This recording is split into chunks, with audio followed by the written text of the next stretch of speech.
ये कहानी बारिश की रात एक युद्ध क्षेत्र पर शुरू होती है। लाशों के पहाड़ के ऊपर किन फेंक था जो 100 गुना तेज उम्र बढ़ने के प्रभाव में था। फिर भी प्राचीन भगवान के अवशेषों को साफ करने में सफल रहा। खंजर पकड़ने वाली एक महिला ने चिन फेंक की तारीफ की और निर्णय की आंख नामक दिव्य कलाकृति लेने का फैसला किया। कइन फेंक घायल और मृत्यु के कगार पर ने अपनी बहन कइन श्याओयू से पूछा कि वह उसे धोखा क्यों दे रही है। ठंडे स्वर में किन श्याओयू ने स्पष्ट कर दिया कि किन फेंक सिर्फ एक दत्तक पुत्र था जिसे उसके माता पिता ने अपनाया था। वह उसे अपना भाई नहीं मानती थी क्योंकि उनका खून एक जैसा नहीं था। एक सुनहरे बालों वाला व्यक्ति जिसका नाम सॉन्ग फेई था प्रकट हुआ और कहा कि किन फेंक उपयोगी साबित हुए थे। उसके कंधे पर हाथ रखते हुए और दिव्य वस्त्र को पकड़ते हुए वह मुस्कुराया और किन फेंक को धन्यवाद दिया क्योंकि उनके बिना किन शियाओ युआन वह कभी दिव्य वस्त्र प्राप्त नहीं कर पाता। कहिन फेंक की पूरी उम्र एक ही बार में खत्म करने के लिए उसने आत्मा चुराने वाली तलवार पाने के लिए कड़ी मेहनत की थी जो अब उसके शरीर में धंसी हुई थी। उसने पूछा कि क्या कहिन फेंक को उसकी अलविदा की भेंट पसंद आई। कहिन फेंक ने अपने माता पिता के गुजर जाने के बाद कहिन शियाओयू को पाला था, उसे स्कूल में मदद दी और तब भी जब खेल दुनिया पर आया उसने उसके लिए अनगिनत बार अपनी जान जोखिम में डाली। लेकिन अब जब उसने देखा कि उसने उसे धोखा दिया है तो उसे एहसास हुआ कि उसने उसकी गलत पहचान की थी। किन शियाओयू ने स्पष्ट कर दिया कि उनके माता पिता की मृत्यु के बाद किम फेंक उसके जीवन में दखल देता रहा, उसे आदेश देता और नियंत्रित करता रहा। पहले जब सॉन्ग फेई और उसे उसकी सुरक्षा की जरूरत थी तब वह कुछ हद तक उपयोगी था, लेकिन अब जब उनके पास दैवीय कलाकृति थी उसके लिए उनका कोई और मूल्य नहीं था। सॉन्ग फेई कन फेंक पर झपटा उसकी जान लेने के लिए यह वादा करते हुए कि वह किन शियाओयू का अच्छी तरह से ख्याल रखेगा। जैसे ही मृत्यु करीब आ रही थी किन फेंक ने वादा किया कि वह उन्हें इससे बचने नहीं देगा। जैसे ही वह वाक्य पूरा करने वाला था सॉन्ग फेई ने उसकी जान ले ली। 2025 में वह अभिशप्त खेल आया जहां एकमात्र मुद्रा जीवन काल थी। मरने से जीवन काल की हानि होती थी जबकि राक्षसों को मारने से जीवन काल प्राप्त होता था। खिलाड़ी जीवन काल खर्च करके अपनी गेम की क्षमताओं को वास्तविक दुनिया में ला सकते थे। मजबूत लोग अपने हाथों से टैंक को कुचल सकते थे, तलवार से हवाई जहाज काट सकते थे और अपने शरीर से परमाणु विस्फोट सह सकते थे। उस क्षण से दुनिया नाटकीय रूप से बदल गई और अराजकता फैल गई। वह अपनी बहन के साथ जीवित रहने के लिए लड़ा, अनगिनत कठिनाइयां सहते हुए मुश्किल से वैश्विक ताकतवरों की शीर्ष 100 की सूची में प्रवेश कर सका। अंतहीन खतरों को पार करने और कई बार मृत्यु से बाल बाल बचने के बाद अंततः वह प्राचीन देवता के खंडहरों को जीतने में सफल हो गया और आई ऑफ जजमेंट नामक दिव्य वस्तु प्राप्त कर ली। आखिरकार उसके पास शिखर पर पहुंचने की योग्यताएं थीं, लेकिन किसने सोचा होगा कि उसकी सफलता की कीमत उसके एकमात्र परिवार द्वारा विश्वासघात होगी। जीवन में की गई सारी कोशिशें महज एक हस्तक्षेप बनकर रह गईं और उसकी सारी लड़ाइयां केवल दूसरों की सफलता का मार्ग प्रशस्त करने में लग गईं। अगर वह फिर से जी सकता तो वह उसने कसम खाई थी कि वह सिर्फ अपने लिए लड़ेगा। लेकिन फिर कुछ हुआ और किन फेंक ने अपनी आंखें खोली। हैरानी की बात यह है कि वह अपने कमरे में था। वह जल्दी से उठ बैठा और महसूस किया कि यह असली दुनिया थी। वह उलझन में था क्योंकि उसे याद था कि वह मर चुका था, लेकिन जब उसने अपना फोन चालू किया तो उसने देखा कि यह वर्ष 2025 था। जब उसने खिड़की से बाहर देखा तो उसने खूबसूरत शहर देखा, यह समझते हुए कि वह 9 साल पहले पुनर्जन्म हुआ था जिस दिन वह अभिशप्त खेल धरती पर उतरा था। अगले दिन उसकी बहन किन शियाओयू ने दरवाजा जोर से खोला और देखा कि किन फेंक घर में बैठकर कॉफी पी रहा था। वह गुस्से में आ गई और पूछा कि वह उसकी कॉल का जवाब क्यों नहीं दे रहा था। उसने कूड़ेदान पर लात मारी। किन फेंक को याद आया कि जिस दिन वह अभिशप्त खेल उतरा था वह और किन शियाओयू का सॉन्ग फेई को लेकर बड़ा झगड़ा हुआ था। दीवार पर सॉन्ग फेई के पोस्टर लगे थे। खेल के आने से पहले सॉन्ग फेई एक थोड़ा प्रसिद्ध अंडरग्राउंड आइडल थे और किन शियाओयू उनकी जुनूनी प्रशंसक थीं। सॉन्ग फेई सतही रूप से तो बहुत आकर्षक लगता था, लेकिन वास्तव में वह एक पूरा धोखेबाज था जिसने कई अपने प्रशंसकों को बेवकूफ बनाया, उनका पैसा और उनका फायदा उठाया। और चिन शाओयू को ठगे जाने से बचाने के लिए चिनफोंग हमेशा उसे उस लड़के के साथ घुलने मिलने से मना करता था। लेकिन अंत में हमारे लड़के पर उसका जीवन नियंत्रित करने का आरोप लगाया गया। अपनी उंगली से चिनफंग की ओर इशारा करते हुए शाओयू ने पूछा कि क्या वह बहरा है, यह कहते हुए कि सॉन्ग फेई का इस महीने पहला स्थान खोना उसकी गलती है। उसे धमकाते हुए कि अगर चिनफंग उसे पैसा नहीं देता सॉन्ग फेई को रैंक में ऊपर उठाने के लिए तो वह गुस्सा हो जाएगी। ठीक उसी समय ठंडे भाव के साथ चिनफंग ने उसे जोरदार थप्पड़ मारा जिससे वह जमीन पर गिर गई। उसके गाल सूज गए और उसकी नाक से खून बहने लगा और उसकी आंखें आंसुओं से भर गईं। वो विश्वास नहीं कर पा रही थी कि चिन फेंक ने उसे मारा है। तीव्र दृष्टि से चिन फेंक ने स्पष्ट कर दिया कि उसके पास न तो बहस करने की इच्छा है और न ही समय, चेतावनी देते हुए कि अगर वह बहस करना जारी रखेगी तो उसे बल का उपयोग करना पड़ेगा। वह उसका मुंह तोड़ने वाला था। उसने उसका क्रेडिट कार्ड उसके सिर के ऊपर फेंक दिया और कहा कि यह वो पैसा था जो उनके माता पिता पीछे छोड़ गए थे, और चाहे कितनी भी कठिन स्थिति रही हो इन सभी वर्षों में अपने माता पिता की खातिर उसने तय किया कि वह उसका स्तर नहीं गिराएगा। लेकिन उसने एक बात स्पष्ट कर दी, आज से उसकी जैसी कोई बहन नहीं है। शियाओयू रोने लगी और खुद को गुस्सा करने से रोक नहीं पाई। अपनी पिछली जिंदगी में शियाओयू की रक्षा के लिए चिनफेंग ने बहुत सारे अवसर खो दिए, बहुत सारे गुप्त खजाने और डंजन्स जो कि जोखिम भरी खोज की मांग करते थे, जिन्हें उसने छोड़ दिया। उसने कुछ नींद की गोलियां निकाली और एक का उपयोग करके वह जिज्ञासु था और इस बोझ के बिना वह दूर तक जाने वाला था। इस बार उसने अपने पिछले जीवन से खेल की समझ का उपयोग कर हर किसी से आगे निकलने का निर्णय लिया और अब से किन शियाओयू अपने दम पर थी। और जहां तक सोंग फेई का सवाल है, हमारे लड़के ने फैसला किया कि वह इसे खुद संभालेगा। किन फेंग सो गए और विकल्प हॉल में दिखाई दिए। उन्हें इस जगह की याद आ रही थी जब से वे पहली बार यहाँ आए थे। वह इतने नर्वस थे कि उन्हें अपने करियर का चयन करने और यहाँ से जाने में कई घंटे लग गए, लेकिन यह समय उसे तेज होना था। अपने पिछले जीवन में उसने योद्धा चुना था ताकि किन ज़ायो की रक्षा कर सके। योद्धा श्रेणी कमजोर नहीं थी, लेकिन अब यह सही विकल्प नहीं था। अब किन ज़ायो के बिना वह अकेले जल्दी से साफ कर सकता था। गतिशीलता और प्रतिक्रिया सबसे महत्वपूर्ण चीजें थीं। बिना एक सेकंड की देरी किए कदिन फेंग ने असैसिन वर्ग चुना, लेकिन फिर कुछ अप्रत्याशित हुआ और सिस्टम ने रिपोर्ट किया कि दिव्य कलाकृति न्याय की आंख को सफलतापूर्वक बांध दिया गया था। न्याय की आंख सक्रिय हो गई। इसमें एक निष्क्रिय अधिकार था। त्यागे गए खेल में प्रवेश करने पर कनिन फेंग स्वचालित रूप से उच्चतम रैंक के पेशे और प्रतिभा को प्राप्त करने वाले थे। हमारा लड़का अपनी पुनर्जन्म के बाद यह देखकर हैरान था कि न्याय का नेत्र उससे जुड़ गया था और उसने समझा कि यह कैसे काम करता है। जब तक कि कलाकृति अपने मालिक को पहचानती थी और भले ही इसे चुरा लिया जाता, यह बेकार होता, यह मानते हुए कि शायद यही कारण था कि वह पुनर्जन्म हुआ था। उसी समय छाया उसके शरीर में प्रवेश करने लगी। फिर उसका शरीर बदलने लगा और उसके बाल सफेद हो गए, छाया में बदल गए। किन फेंक का रूप बदल गया था। छाया हथियारों के लिए उच्चतम स्तर का छिपा पेशा था। यह उसके पिछली जिंदगी में चुने हुए योद्धा पेशे से पूरी तरह अलग था। केवल इस पेशे को प्राप्त करने से ही उसे विशाल शक्ति मिल गई थी। किन फेंग की आंखें आश्चर्य से चौड़ी हो गईं जब उसे याद आया कि प्रत्येक पेशे के छुपे हुए उच्च स्तरीय पेशे को अनलॉक करने की बहुत कम संभावना होती है और न्याय की प्राधिकरण ने वास्तव में इस संभावना को निश्चितता बना दिया।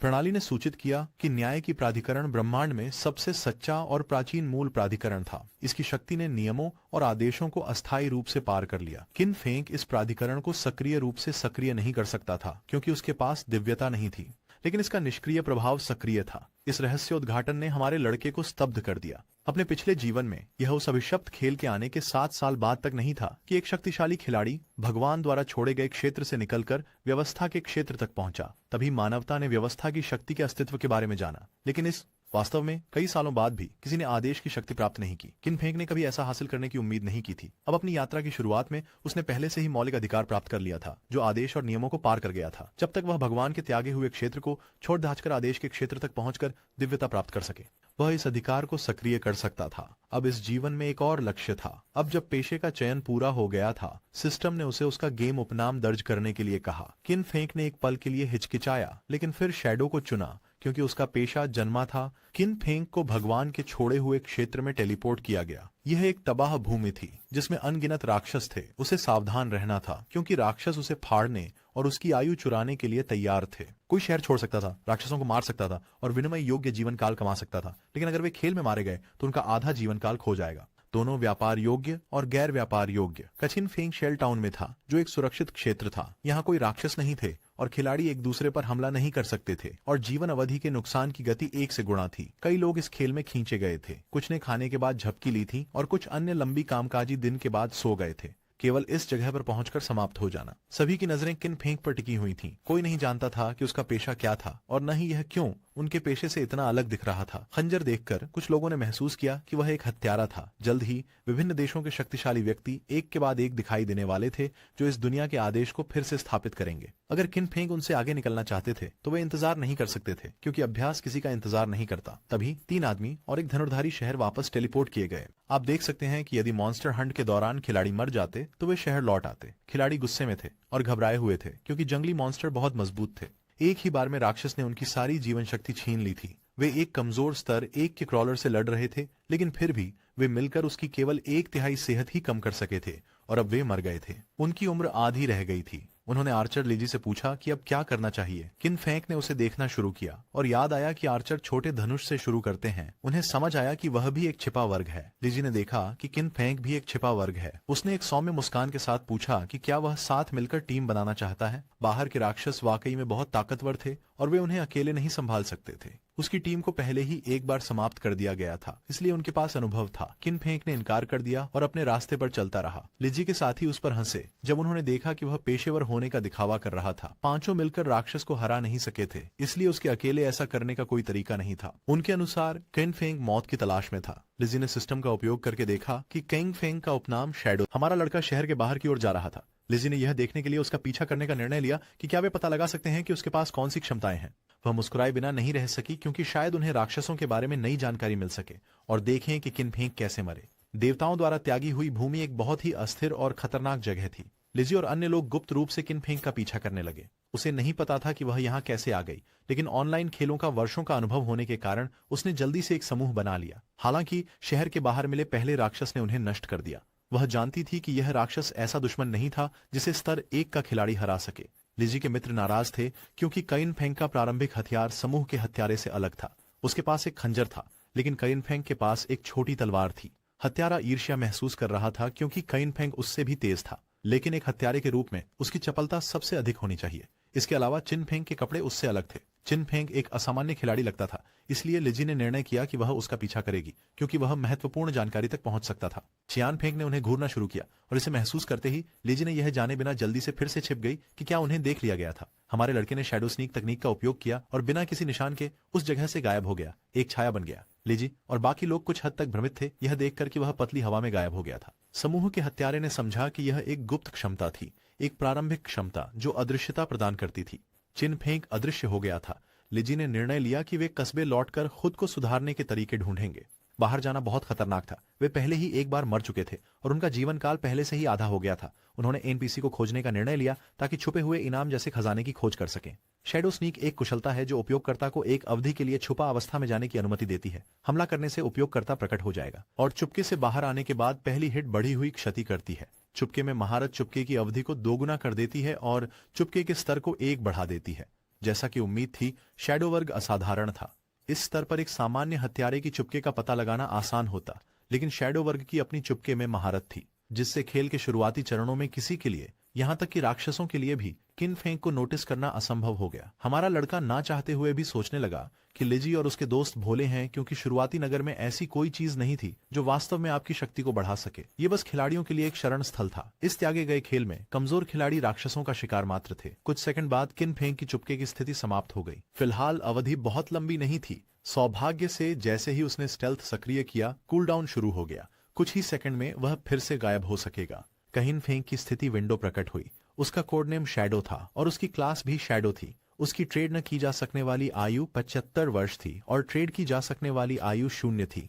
13 पॉइंट की शक्ति, 13 पॉइंट की कॉन्स्टिट्यूशन, 18 पॉइंट की एगिलिटी, मोह और आत्मा के 15 अंक। सभी खिलाड़ी 10 के आधारिक आंकड़ों के साथ शुरू करते थे और विभिन्न श्रेणियां अतिरिक्त बोनस प्रदान करती थीं।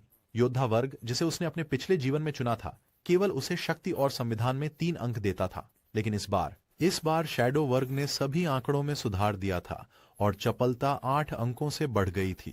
उसके पास अभी भी 5 मुफ्त विशेषता पॉइंट्स थे जिन्हें सौंपना था। अधिकतर खिलाड़ी अपने पॉइंट्स शक्ति या आत्मा पर उपयोग करते हैं ताकि शारीरिक या जादुई आक्रमण शक्ति को बढ़ा सकें, लेकिन यह एक बड़ी गलती थी। एक भी सेकंड गंवाए बिना किन फेंक ने 5 अंक चपलता में लगाए, जो अब 23 अंक हो गए। यह आंकड़ा महत्वपूर्ण था, क्योंकि शुरुआती खेल में चाहे कोई भी अपनी सांख्यिकी को कैसे भी वितरित करे, राक्षस हमेशा खिलाड़ियों को भारी नुकसान पहुंचाते और बिना नुकसान उठाए राक्षसों को मारने का एकमात्र तरीका था चपलता बढ़ाना और तेज करना। फिर कुछ ने किन फेंग का ध्यान आकर्षित किया। पेड़ के पीछे एक राक्षस था। यह एक स्तर 1 का क्रॉलर था, सामान्य ग्रेड का, लेकिन यह विकसित हो रहा था। किन फेंग सतर्क हो गया, यह देखकर कि यह जीवन काल को अवशोषित करता जा रहा था। उसने जल्दी से समझ लिया कि यही राक्षस था जिसने 4 खिलाड़ियों के समूह का सफाया किया था। रेंगने वाले ने चिन फेंग की उपस्थिति महसूस की। यह कुछ घायल था, क्योंकि इसका कुछ एचपी घट चुका था। राक्षस ने हमला किया, लेकिन चिन फेंग ने कूदकर उसे बचा लिया। जब राक्षस खिलाड़ियों को मारते थे तो वे उनकी जीवन अवधि प्राप्त कर सकते थे, और अगर उन्होंने पर्याप्त मात्रा में अवशोषित किया तो वे विकसित हो सकते थे। किन फेंग ने शैडो स्नीक सक्रिय किया और अपनी छोटी तलवार निकाल ली, और तभी जब क्रॉलर करीब आ सकता था, वह हवा में गायब हो गया। जबकि क्रॉलर देख रहा था कि वह कहां गया, किन फेंग ऊपर दिखाई दिया और स्टेल्थ ब्रेक स्ट्राइक का उपयोग करते हुए राक्षस के ऊपर उतरा और उसके सिर में जोर से अपनी छोटी तलवार घोंप दी, जिससे 174 नुकसान हुआ। राक्षस को मार डाला और 10 अनुभव अंक प्राप्त किए। उसे उम्मीद नहीं थी कि वह एक ही बार में क्रॉलर को मार सकेगा, लेकिन फिर उसे याद आया कि क्रॉलर की गर्दन पर हमला करने से एक क्रिटिकल हिट होता है। उसी समय एक प्रणाली विंडो प्रकट हुई जो यह सूचित कर रही थी कि अगर हमला दुश्मन की दृष्टि से बाहर से आता है तो कौशल बैकस्टैब से होने वाला नुकसान 2 गुना हो जाता है। इसने समझाया कि क्रॉलर एक बार में क्यों मर गया था। बैकस्टैब कौशल कई क्षमताओं के साथ संयुक्त हो गया था, जिससे एक भयानक नुकसान गुणक बन गया था। किन फेंग शव को चुपचाप घूरने लगे। उन्हें याद आया जब वह एक योद्धा के रूप में खेलते थे तब भी एक आलोचनात्मक वार मुश्किल से 40 क्षति और उसे रेंगने वाले को मारने के लिए सदियों तक लड़ना पड़ा। इस प्रक्रिया में लगभग मर ही गया था। एक बार जब राक्षस मर गया तो उसने एक चमकता हुआ गोला छोड़ा जो जीवन अवधि थी। चिन फेंग ने अपनी मुट्ठी बांधकर जीवन अवधि को अवशोषित कर लिया। 3 दिन का व्यापार योग्य जीवन काल और 54 वर्ष और 155 दिन का गैर व्यापार योग्य जीवन काल प्राप्त किया। 5 लोग मर चुके थे। प्रत्येक ने कम से कम 20 से 30 वर्षों की आयु खो दी थी, जो कुल मिलाकर 100 वर्षों से अधिक हो गई थी। लेकिन क्योंकि क्रॉलर ने इसे पहले अवशोषित कर लिया था, किन फेंग को केवल 54 वर्ष प्राप्त हुए। फिलहाल गैर व्यापारिक आयु उपयोगी नहीं थी, लेकिन उसी समय न्याय की आंख का अधिकार सक्रिय हो गया। किन फेंग को अनंत विकास नामक प्रतिभा प्राप्त हुई। अकेले दानवों को मारकर उसे स्किल्स को उन्नत करने के लिए विकास अंक कमाने का मौका मिला। हर 24 घंटे में उसे 5 विकास अंक मिलते और अकेले बॉस श्रेणी के दानव को हराने पर विकास अंक सुनिश्चित होते। वर्तमान में केवल उसके पास 5 अंक थे। उसके पास असीमित विकास था और वह अपनी क्षमताओं को सुधार सकता था। अपने पिछले जीवन में उसने ऐसा कुछ भी नहीं सुना था, चाहे मॉन्स्टर्स ने कोई भी उपकरण या स्किल बुक गिराई हो। इसकी ग्रेड फिक्स थी और इसे सुधारने का कोई तरीका नहीं था। यह नियमों और व्यवस्था से परे की शक्ति थी। हमारे लड़के ने इसे आजमाने और शैडो स्नीक और बैकस्टैब को अपग्रेड करने का निर्णय लिया। उसने 4 इवोल्यूशन पॉइंट खर्च किए और कौशल सफलतापूर्वक सुधर गए। आरंभिक कौशल शैडो स्नीक सामान्य से कांस्य में बदल गया और अवधि 12 सेकंड से बढ़कर 16 सेकंड हो गई। ब्रेकिंग स्टेल्थ अटैक बोनस 60 से बढ़कर 90 हो गया और कूल डाउन समय 2 सेकंड कम हो गया।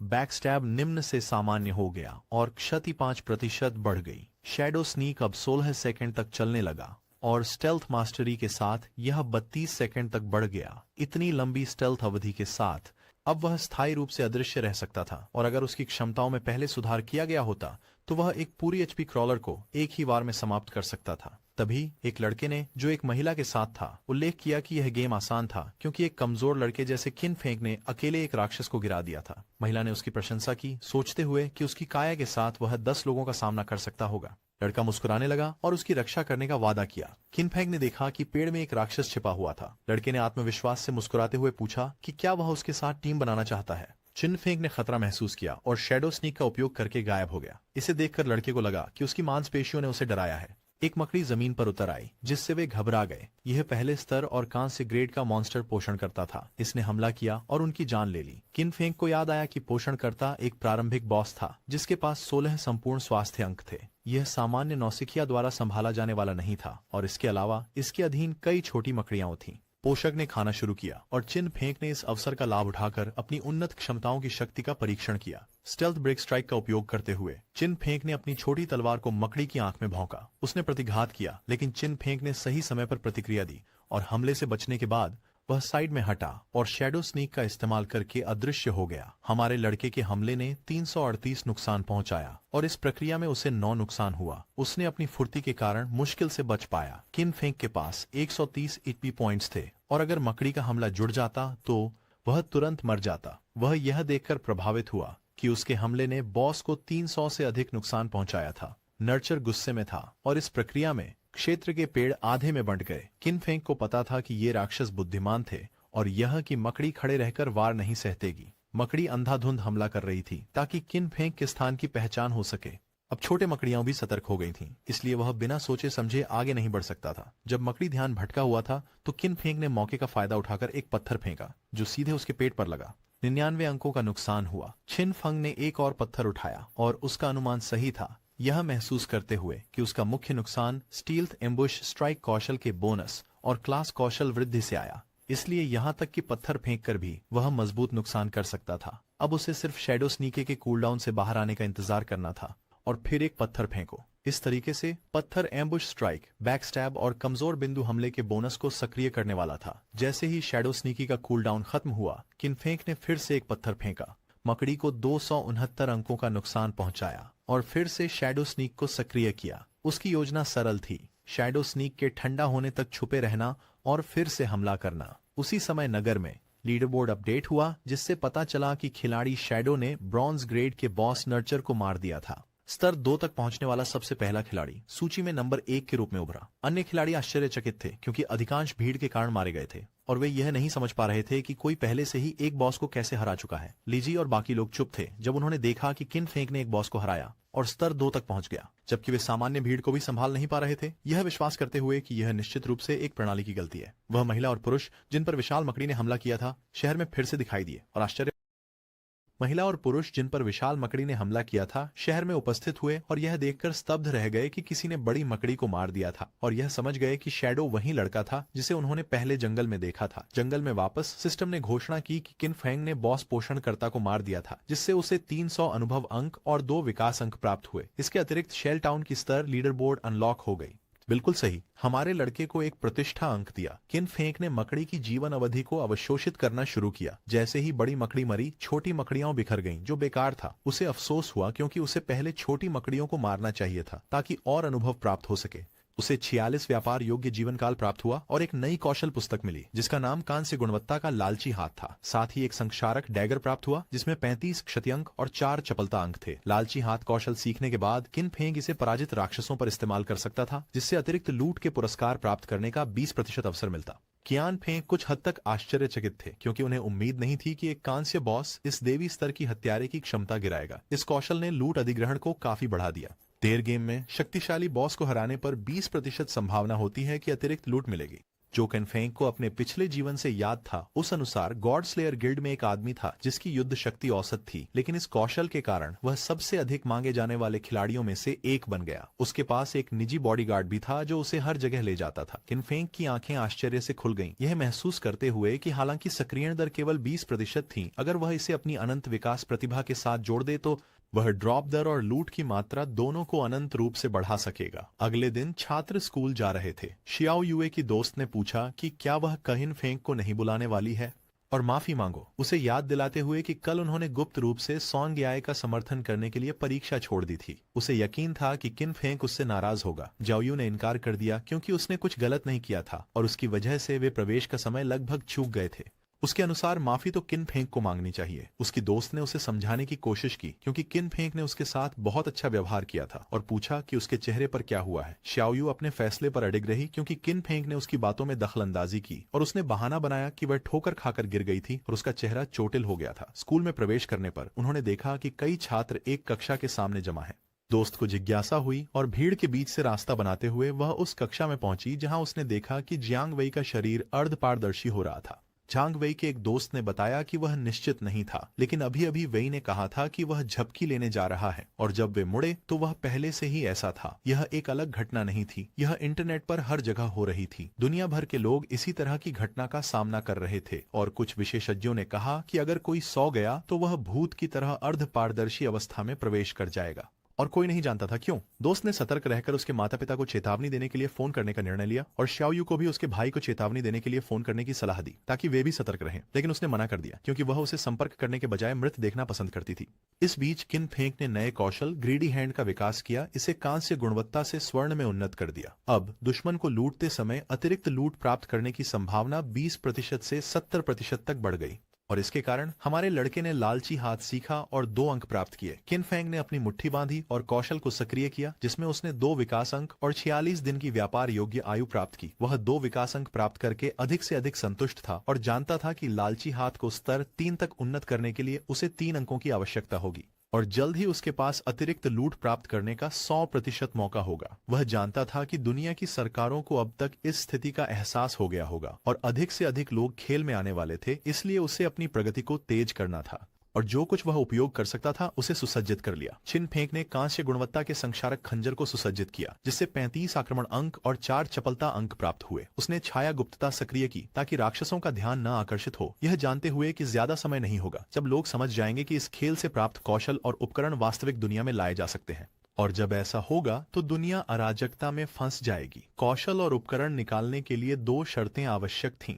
पहला, स्तर 10 तक पहुंचना और दूसरा, पर्याप्त व्यापार योग्य आयु होना। छोटे राक्षसों को हराने में बहुत समय लगता था, इसलिए उसने मजबूत बॉस खोजने का निर्णय लिया। जब वह क्षेत्र में चल रहा था उसने किसी को लड़ते हुए सुना और जब वह चट्टान के पास गया तो उसने देखा कि कई खिलाड़ी स्तर 2 के स्प्रिंट शिकारी ब्रोंको के खिलाफ लड़ रहे थे। ये कहा गया था कि जब वांग मंग पहली बार 4 सेकंड गेम में दाखिल हुए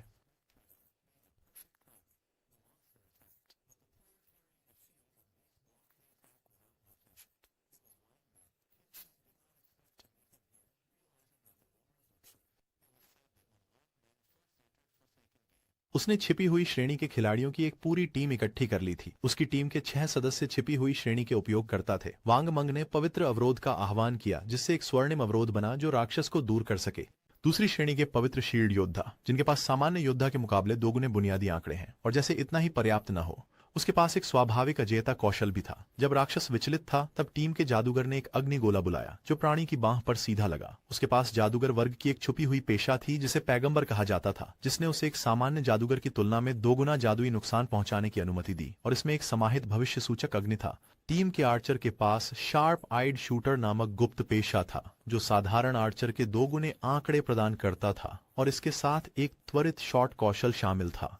पुजारी के पास ओरेकल प्रीस्ट वर्ग था, जिसके पास सामान्य पुजारी से 2 गुना उपचार शक्ति और एक समूह उपचार क्षमता थी। तीरंदाज और जादूगर ने एक साथ हमला किया, लेकिन राक्षस ने बिना ज्यादा प्रयास के हमलों से बच निकलकर वांग मंग पर हमला किया, जिससे उसे पीछे हटने पर मजबूर होना पड़ा। तीरंदाज दूरी से किए गए हमलों के नहीं लगने पर घबरा गया। यह सोचकर कि यह बॉस बहुत तेजी से था, पुजारी ने वांग मंग को ठीक किया और उसने तय किया कि इस बॉस को हराने का सबसे अच्छा तरीका यह था कि हमला जारी रखा जाए, जबकि हीलर्स उपचार का ध्यान रखें। उसने देखा कि उसने धीरे धीरे राक्षस की सेहत को कम करने की योजना बनाई। किन फेंग ने सोचा कि वांग मेंग बहुत आशावादी था, लेकिन उसे पता था कि वह सबसे महत्वपूर्ण बात भूल रहा था। यह जंगली प्रकृति थी, और अगर लड़ाई लंबी खींचती तो अन्य राक्षस आकर्षित हो जाते। उसी समय 2 राक्षस वांग मंग के पीछे प्रकट हुए। किन फेंक ने उन्हें भ्रष्टकर्ता के रूप में पहचाना, जो सामान्य स्तर के 2 राक्षस हैं और गहरे भूरे कीचड़ से ढके होते हैं और जो दूरस्थ हमलों में विशेषज्ञ होते हैं। टीम का तलवारबाज राक्षसों की ओर दौड़ा और उनमें से एक पर हमला किया। उसके पास एक छुपा हुआ वर्ग था जो हमारे लड़के ने पहले नहीं देखा था। हमले से 33 अंक का नुकसान हुआ और तलवारबाज को जल्दी ही समझ आ गया कि इन राक्षसों की रक्षा बहुत अधिक थी। भ्रष्टाचारी ने तलवारबाज पर कीचड़ उगल दिया। ये जमीन में बांधने वाली चीज थी और अब उसकी गति कम हो गई थी। दूसरा भ्रष्टाचारी जादूगर का पीछा करने लगा, जिसे मजबूरन आंसू भरी आंखों से भागना पड़ा। लेकिन तभी किन फेंग पलक झपकते ही कूद पड़ा, राक्षस का सिर काट दिया, जिससे 441 अंकों के क्षति जादूगर को बचाकर और सभी को हैरान कर दिया। हमारे लड़के का हमला इतना शक्तिशाली था कि उसने भ्रष्टाचारी को एक ही वार में हरा दिया। जादूगर उलझन में पड़ गई। यह नहीं जानती थी कि यह किसने किया और क्या कोई मदद कर रहा था। अपनी तलवार की मदद से तलवारबाज खड़ा हुआ। वह यह देखकर हैरान था कि किसी ने एक ही वार में स्तर 2 के भ्रष्टाचारी को खत्म कर दिया था। दूसरी ओर उनके लिए एक स्तर 1 भ्रष्टाचारी को हराने के लिए उन्हें 10 सेकंड के लिए मिलकर काम करना पड़ा। भ्रष्टाचारी ने हमला करने की कोशिश की, लेकिन फिर से किन फेंक बिजली की तरह हिले और उस दानव का सिर काट दिया। तलवारबाज डर से कांपने लगे और पूछा कि क्या लीजी ने देखा कि यह किसने किया। उसने घबराकर कहा कि उसने नहीं देखा। वांग में खड़े होकर उनसे ध्यान न भटकाने को कहा। भीतर ही भीतर वह उम्मीद कर रहे थे कि किन फेंक उनके साथ है। अब केवल स्प्रिंट प्रेडेटर ही बचा था और हमारा लड़का एक शाखा से देख रहा था। 2 स्तर 2 क्रप्टर को मारने के इनाम के रूप में उसे 40 अनुभव अंक, एक विकास बिंदु, साधारण गुणवत्ता के विज डार्ट नामक कौशल पुस्तक और 8 दिन की विनिमय योग्य जीवन अवधि प्राप्त हुई। चिनफिंग ने 1 सेकंड भी बर्बाद नहीं किया और वेनम डार्ट को विकसित किया, क्योंकि यह मध्य दूरी का एक आदर्श जहर नुकसान कौशल था। इसे विकसित करने पर कौशल स्तर 2 तक बढ़ गया और साधारण गुणवत्ता से सिल्वर में बदल गया। इससे उपयोगकर्ता को अधिकतम 14 मीटर की दूरी तक घातक जहर का तीर फेंकने की क्षमता मिली, जो प्रभाव पर 120 हमले क्षति अंक देता है और विष की स्थिति लागू करता है। 5 सेकंड के कूलडाउन के साथ स्थिति झर प्रति सेकंड 50% सतत क्षति देती है, जो 5 सेकंड तक चलती है और इसे स्टैक नहीं किया जा सकता। राक्षस ने फिर से हमला किया। वांग मेंग अपने ढाल से उस हमले को रोकने में सफल रहा, लेकिन इस प्रक्रिया में प्राणी ने अपनी तेज अंग को उसके पेट में घोंप दिया। वांग मंग ने अपनी ढाल और गदा जमीन पर गिरा दिया और राक्षस ने इसका फायदा उठाते हुए उसे दूसरी अंग से छेद दिया। उसके कारण उसे भयंकर दर्द हुआ। धनुर्धारी डर से कांपने लगा। पुजारी घबरा गया, यह जानते हुए कि यह अच्छा नहीं था, क्योंकि वह जल्दी से ठीक नहीं कर सकता था। निराशा में वांग मेंग ने उनसे भागने के लिए कहा। किन फेंक ने एक डार्ट चलाया जो स्प्रिंट प्रेडेटर के सिर में जा घुसा, जिससे 845 अंक का नुकसान हुआ। जादूगर और तीरंदाज यह देखकर चौंक गए कि हमले ने बॉस के आधे स्वास्थ्य अंकों को छीन लिया था। राक्षस और वांग मेंग दोनों दर्द से तड़पने लगे और विष दानव के घाव से निकलने लगा, जब तक कि उसका शरीर जमीन पर नहीं गिर गया, जिससे बार बार 324 नुकसान हुआ। चूंकि किन फेंक ने 90% से अधिक नुकसान किया था, लूट उसी की थी और स्प्रिंट प्रेडेटर को मारने के लिए उसे 600 अनुभव अंक प्राप्त हुए, जिससे वह स्तर 3 पर पहुंच गया। 2 विकास अंक और व्यापार योग्य जीवन काल के 55 दिन प्राप्त हुए। उसे उम्मीद नहीं थी कि विश डार्ट का समय के साथ होने वाला नुकसान उसकी क्लास की पैसिव एबिलिटी को सक्रिय कर देगा। स्टेल्थ के साथ वह अदृश्य रह सकता था और अनंत काल तक डार्ट फेंक सकता था, और अब प्रारंभिक और मध्य खेल में उसे कुछ भी नहीं रोक सकता था। लूट दानव की लाश से उभरने लगी। वांग मेंग दानव को हुए नुकसान की मात्रा देखकर हैरान रह गया और कुछ सेकंड बाद लूट डिस्प्ले वांग मिंग खड़े हुए और उन सभी को बचाने के लिए किन फेंग का धन्यवाद किया, लेकिन हमारे लड़के ने स्पष्ट कर दिया कि वाइल्डलैंड्स में लोगों पर इतनी आसानी से विश्वास नहीं किया जा सकता, जिससे सभी चौंक गए। वांग मिंग ने हमारे लड़के को धन्यवाद किया कि वांग मिंग ने हमारे लड़के को सलाह के लिए धन्यवाद दिया और उन्होंने फैसला किया कि जब वह माल की जांच कर रहा था तो उसे परेशान नहीं करेंगे। उन्होंने यह भी कहा कि अगर कभी कुछ जरूरत हो तो वह उन्हें खोज सकते हैं। किन फेंक ने माल उठाया, महसूस किया कि वांग मिंग भरोसेमंद लग रहे थे, साजिश रचते हुए। इसके अलावा उसके पास डाशिया की सरकार का समर्थन था, जिसके पास कई संसाधन थे। हमारे लड़के ने तय किया कि वह बिना उपयोग वाली लूट को बेचने के लिए एक स्थिर बिक्री चैनल ढूंढेगा। उसने ग्रीडी हैंड का उपयोग किया, 3 विकास अंक और 55 दिन की व्यापार योग्य आयु प्राप्त की और स्प्रिंट प्रीडेटर्स की कांस्य गुणवत्ता वाली चमड़े की पिंडली कवच हासिल की। हमारे लड़के ने चमड़े की पिंडली कवच पहनी, जिसके परिणाम स्वरूप उसे शारीरिक रक्षा में 9 अंक, सभी तत्वों के प्रतिरोधों में 5 अंक मिले, साथ ही 15% शीतलता गति। ये एक बेहतरीन लूट थी क्योंकि उसके पास अभी भी कई अन्य वर्गों की गियर और कौशल पुस्तकें थीं और एक बार उसका बैग भर जाने पर उसने निर्णय लिया कि वह शहर लौटकर सब कुछ जीवन काल के लिए बदल देगा। उसकी आंखें आत्मविश्वास से चमकने लगीं क्योंकि इस बार उसकी वृद्धि उसकी पिछली जिंदगी के मुकाबले 100 गुना तेज थी। क्षेत्र से थोड़ी दूर पर एक अन्य खिलाड़ियों की टीम पर और ज्यादा राक्षसों द्वारा हमला हो रहा था और यह देखने पर कि राक्षसों की संख्या बढ़ रही थी, उन्होंने फैसला किया कि भाग जाना बेहतर होगा।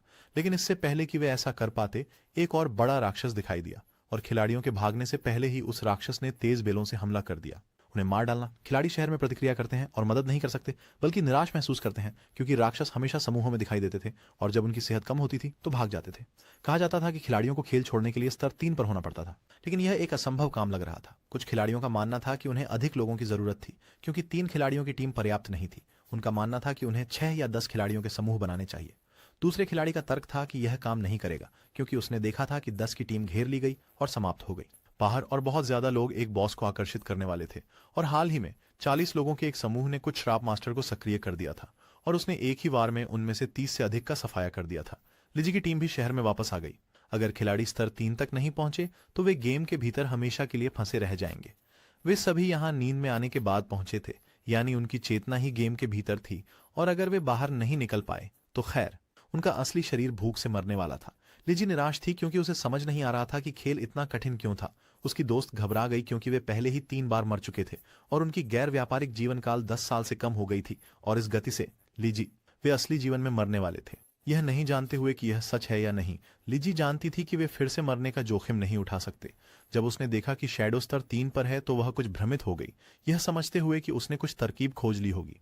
उसे पता था कि उन्हें इस खेल से बचने के लिए उन्हें स्तर 3 तक ले जाने की जरूरत है। उसने अपनी मुट्ठी भींचते हुए अपनी टीम को यह बात फैलाने का आदेश दिया। उन्हें छाया से मदद लेनी थी ताकि वे स्तर 3 तक पहुंच सकें। वह दृढ़ संकल्पित थी कि वे वास्तविकता में लौटने पर उसे 10 मिलियन नगद दे देंगी। दूसरे लोग चकित थे, लेकिन उसे पता था कि छाया 10 मिलियन को नजरअंदाज नहीं कर सकता। जंगल में वापस हमारे लड़के ने एक स्तर 2 प्रदूषक को मार गिराया, जिससे उसे 20 अनुभव अंक और एक विकास अंक मिला। राक्षस के जीवन काल को अवशोषित करने के बाद किन फेंक ने निर्णय लिया कि उसके पास पहले से ही पर्याप्त विकास अंक है और उसने लालची हाथ को विकसित करने के लिए 5 अंक खर्च करने का निर्णय लिया। यह गुणवत्ता में सुधार हुआ, प्लेटिनम से पन्ना तक गया। अतिरिक्त लूट प्राप्त करने की संभावना 160% तक बढ़ गई और अब अतिरिक्त लूट के एक स्तर ऊपर होने की 20% संभावना थी। किन फेंग यह देखकर हैरान रह गए, यह जानकर कि प्रभाव जबरदस्त था और महसूस किया कि अगर वह इसे लगातार विकसित करते रहे तो यह अंतों % या यहां तक कि 200% तक पहुंच सकता है। बारिश हो रही थी और कुछ ने किन फेंग का ध्यान खींचा। यह कर्स मास्टर नामक दानव था जो जंगल में भटक रहा था। यह दानव कांस्य स्तर का बॉस था और चांदी के स्तर के बॉस में उन्नत होने के लिए जीवन शक्ति का उपभोग कर रहा था। किन फेंग के लिए यह सामान्य था कि इस बॉस ने 40 लोगों की एक टीम को नष्ट कर दिया था। फिलहाल हमारे नायक के पास एक भरी हुई इन्वेंट्री थी, इसलिए भले ही उसने दानव को मारा, वह लूट नहीं उठा पाएगा। इसलिए फिलहाल उसने इस जगह को नक्शे में चिन्हित करने का फैसला किया। बॉस का विकास कुछ समय लेता, इसलिए उसने पहले अपने इन्वेंट्री को खाली करने और बाद में वापस आने के बारे में सोचा। शहर में यह खबर फैल गई थी कि कोई व्यक्ति लीडर बोर्ड पर नंबर 1 खिलाड़ी शैडो से जल्दी स्तर बढ़ाने के लिए मदद मांगने के लिए 10 मिलियन की पेशकश कर रहा था। लोग मर रहे थे, जीवन काल खो रहे थे, तो अमीर लोग पहले से ही भागने का रास्ता ढूंढने लगे थे, जिसका मतलब था कि आम लोग बर्बाद हो गए थे। जब लोग बातचीत कर रहे थे, किन फेंग शहर में दिखाई दिया, जिससे सभी हैरान रह गए। सिस्टम का उपयोग करके उसने मार्केट स्टॉल विकल्प सक्रिय किया। सिस्टम को यह घोषणा करने के लिए कहना कि वह उपकरण और कौशल बेच रहा था और स्टॉल केवल 10 मिनट के लिए उपलब्ध था। खिलाड़ी यह देखकर हैरान रह गए कि वह 2 कांस्य स्तरीय गियर पहने हुए था और इसके अलावा 2 और बेच रहा था। उन्हें अभी भी विश्वास नहीं हो रहा था कि उसने कांस्य स्तरीय बॉस को मार डाला था। एक खिलाड़ी ने पूछा कि वे किन फेंग का चेहरा क्यों नहीं देख पा रहे थे। एक अन्य खिलाड़ी ने बताया कि उसने चेहरे को छिपाने का फंक्शन सक्षम किया था। खेल के भीतर की उपस्थिति वास्तविक उपस्थिति से मेल खाए, इसलिए इस कारण से वह रहस्यमय रहना चाहता था। एक जादूगर हमारे लड़के के स्टॉल के पास आया और उत्सुक नजर से पूछा कि आइसिकल जादू की कीमत कितनी है, जिस पर किन फेंग ने जवाब दिया कि यह 100 दिनों की मजदूरी थी। के व्यापार योग्य जीवन के वह ग्रे रोज थीं, जो वर्तमान में शेल टाउन में 11वें स्थान पर थीं और जिनका चेहरा छुपा हुआ था। रोज के लिए 100 दिनों का जीवन काल बहुत था, इसलिए उसने पूछा कि क्या वह कीमत कम कर सकते हैं, जिस पर चिन फेंक ने समझाया कि साधारण स्तरीय कौशल आइसिकल स्पेल जादूगर की शुरुआती खेती की गति को बढ़ाता है और 100 दिन पहले से ही सस्ता था। रोज ने पूछा कि क्या वह असली दुनिया के पैसे का उपयोग कर सकती है, लेकिन किन फेंक ने इसे स्वीकार करने से मना कर दिया। उसे सलाह दी कि अगर उसके पास नकद है तो वह पहले एक व्यापार योग्य जीवन काल खरीद सकती है और फिर उसे उसके साथ बदल सकती है, और अगर कोई अधिक प्रस्ताव नहीं देता।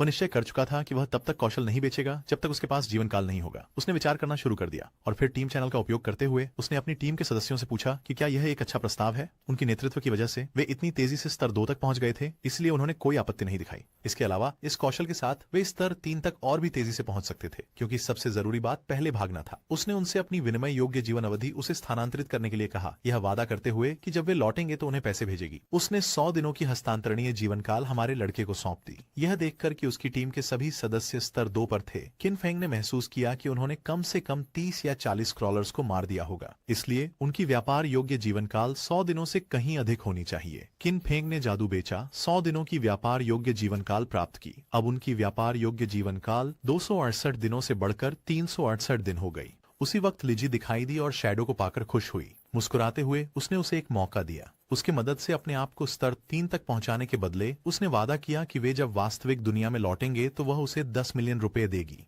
अन्य खिलाड़ी हैरान थे। वह जियांग लेजी थी और हमारे लड़के के पिछले जीवन में वह एक अपराधी संघ की प्रमुख थी। बाद में उसके संघ को देश द्वारा समाप्त कर दिया गया। आत्मविश्वास भरी मुस्कान के साथ उसने कहा कि उसके पिता दाजिंग इंडस्ट्रीज के अध्यक्ष हैं और हमारे लड़के को विश्वास न होता देख उसने उसे अपना नाम देखने के लिए कहा। रिपोर्टों के अनुसार कहा जाता था कि वह नकद का उपयोग लोगों को अपनी उम्र बेचने के लिए लुभाने में करती थी, फिर उन्हें जबरदस्ती मजदूरी के लिए अगवा किया और जिन्होंने विरोध किया था उन्हें वास्तविकता में मार दिया गया था। किन फेंग ने इस प्रस्ताव को ठंडे तरीके से ठुकरा दिया, ये जानते हुए कि वह गिरे हुए इंसान थी। लिजी ने स्वीकार किया कि शैडो इस खेल में मजबूत था, लेकिन उसने खुलासा किया कि अभी तक कोई नहीं जानता था कि खेल कैसे काम करता है, इसलिए उसने उसे उसके साथ टीम बनाने की सलाह दी और बदले में वह सुनिश्चित करेगी कि वह ऐशो आराम से रहे, गाड़ियां, मकान, महिलाएं और सब कुछ जो वह चाहता था। कियान फेंक ने अपना मन नहीं बदला और उससे अपने व्यापार में बाधा डालना बंद करने के लिए कहा। वह किसी से बेहतर जानता था कि नकदी की कोई कीमत नहीं होती और इसलिए जल्द ही एकमात्र सार्वभौमिक मुद्रा व्यापार योग्य जीवन काल होगी। लीजी घमंडी हो गई और यह स्पष्ट कर दिया कि अगर यह वास्तविक दुनिया होती तो उसने उसे अच्छी तरह सबक सिखाया होता। खिन फेंग ने एक घातक नजर से यह स्पष्ट कर दिया कि अगर उसने एक और शब्द कहा तो वह उसे मार डालेगा जब तक उसकी उम्र 0 न हो जाए। लिजी और उसके दोस्तों ने दबाव महसूस किया और बिना समय गंवाए वे वहां से भाग गए। कुछ मिनट बाद हमारे लड़के ने अपने स्टॉल के आखिरी आइटम टियर ब्रॉन्ज की चमकदार चोगा को बेच दिया। अब उसके पास कुल 546 दिन का विनिमय योग्य जीवन काल था। अब जब उसने सब कुछ बेच दिया था, उसने फैसला किया कि अब अभिशाप विशेषज्ञ से निपटने का समय आ गया है। वह अदृश्य हो गया। कोई नहीं जानते नहीं थे, लेकिन व्यापार योग्य जीवन काल कौशल को वास्तविकता में परिवर्तित कर सकता था और जल्द ही यह त्यागा हुआ खेल वास्तविक दुनिया को अराजकता में डालने वाला था। वास्तविक दुनिया की पृष्ठभूमियों के साथ जिस पर लोग कभी गर्व करते थे, जल्द ही केवल व्यक्तिगत शक्ति महत्वपूर्ण होगी। लिजी और उनकी टीम उस इलाके से दूर चली गई। वे दौड़ने से हाँफ रहे हैं और लिजी बताती है कि शैडो ने न केवल उसे ठुकरा दिया बल्कि उसे धमकी भी दी। वह कसम खाती है कि एक बार असली दुनिया में पहुंचने पर वह उसे ढूंढकर मार डालेगी। जब वह यह सोच रही होती है, एक व्यक्ति जिसका नाम माओ लिजून है, जिसे लाओ माओ भी कहते हैं, उसके पास आता है। लाओ माओ कहता है कि वह स्तर 2 पर है और दावा करता है कि उसे खेल में स्तर बढ़ाने के कुछ तरीके पता है। वह पूछता है कि क्या वह 10 मिलियन का वह प्रस्ताव ले सकता है जिसे शैडो ने ठुकरा दिया था, ताकि वह लिजी और उसकी टीम को स्तर 3 पर पहुंचने में मदद कर सके। लिजी सतर्क महसूस करते हुए पूछती है कि लाओ माओ का तरीके कहने का क्या मतलब है। लाओ माओ लिजी से कहता है कि वह आमतौर पर अपने तरीकों को गुप्त रखता है, लेकिन वह उसके लिए एक अपवाद बनाएगा। वह समझाता है कि इस स्थिति में लेवल अप करने के लिए आपको अपनी सभी एट्रीब्यूट पॉइंट्स तेजी से फुर्ती में लगाने चाहिए। ऐसा करने से आपकी दौड़ने की गति राक्षसों से तेज हो जाएगी, जिससे बिना चोट खाए जीतने में मदद मिलेगी। लिजी हैरान हो जाती है क्योंकि उसने अपनी सभी पॉइंट्स ताकत में लगा दी थी। वह लाओ माओ के प्रस्ताव को मान लेती है, लेकिन कहती है कि वह उसे केवल 5 मिलियन देगी क्योंकि वह शैडो जितना ताकतवर नहीं है। लाओ माओ स्वीकार करता है, यह उल्लेख करते हुए कि हालांकि शैडो ताकतवर है, वह उससे उतना ताकतवर नहीं है। उसके लिए इतनी बड़ी राशि ठुकराना अजीब था। इसी बीच चिन फेंक उस स्थान पर पहुंच गया जिसे उसने पहले नक्शे पर अंकित किया था। अभी भी छिपे हुए मोड़ में वह नोट करता है कि राक्षस ने सिल्वर रैंक तक प्रगति कर ली है और उसके चारों ओर की ग्रे धुंध दिखाती है कि यह अभी भी विकसित हो रहा है। वह अपनी विश डार्ट क्षमता सक्रिय करता है, यह जानते हुए कि राक्षस की गोल्ड रैंक में बढ़ोतरी 7 या 8 घंटे लेगी। इंतजार नहीं करना चाहते हुए वह जहर की डार्ट लॉन्च करता है, जो छिपे हुए हमले की वजह से राक्षस को 659 नुकसान पहुंचाती है। जहर फिर राक्षस को प्रति सेकंड 219 अंक से चोट पहुंचाता रहता है। वह तुरंत राक्षस पर छलांग लगाता है, अपनी छाया चुपके कौशल का उपयोग करते हुए, समझते हुए कि चांदी स्तर के प्रमुख राक्षस की ऊर्जा कांस्य स्तर के राक्षस के मुकाबले 2 या 3 गुना है। अचानक राक्षस एक विशाल मात्रा में इकट्ठा करना शुरू कर देता है। इसे बड़ा बनाने के लिए चिनफेंग ने सोचा कि उसे बस अपने जहर डार्ट कौशल से उस राक्षस को 2 या 3 बार मारना होगा। लेकिन अचानक राक्षस ने एक शक्तिशाली हमला किया जिससे आसपास का क्षेत्र नष्ट हो गया। वह बताता है कि यह राक्षस एक जादुई प्रकार का बॉस है जिसकी क्षमताएं एक साथ बहुत सारे क्षेत्र को नुकसान पहुंचाने वाली हैं। छड़ डार्ट को दागने के बाद वह जल्दी से पीछे हट गया और मुश्किल से हमले की सीमा से बाहर निकल पाया। अभी भी अदृश्य रहते हुए उसे एहसास हुआ कि उसकी वर्तमान स्वास्थ्य और रक्षा के साथ अगर उसने राक्षस का हमला सीधे झेला तो वह नहीं बच पाता। लड़ाई जारी रही और राक्षस ने एक और बड़ा हमला करने की तैयारी शुरू की। उसका विशाल रूप उसकी ओर मुड़ा, लेकिन वह शांत रहा। युद्ध के मैदान में सावधानी से चलते हुए अपने कूल डाउन टाइमर को देखते रहा। उसकी छुपी हुई छाया की क्षमता अभी तैयार नहीं थी, इसलिए उसे बॉस की कमजोरी का इंतजार करना पड़ा।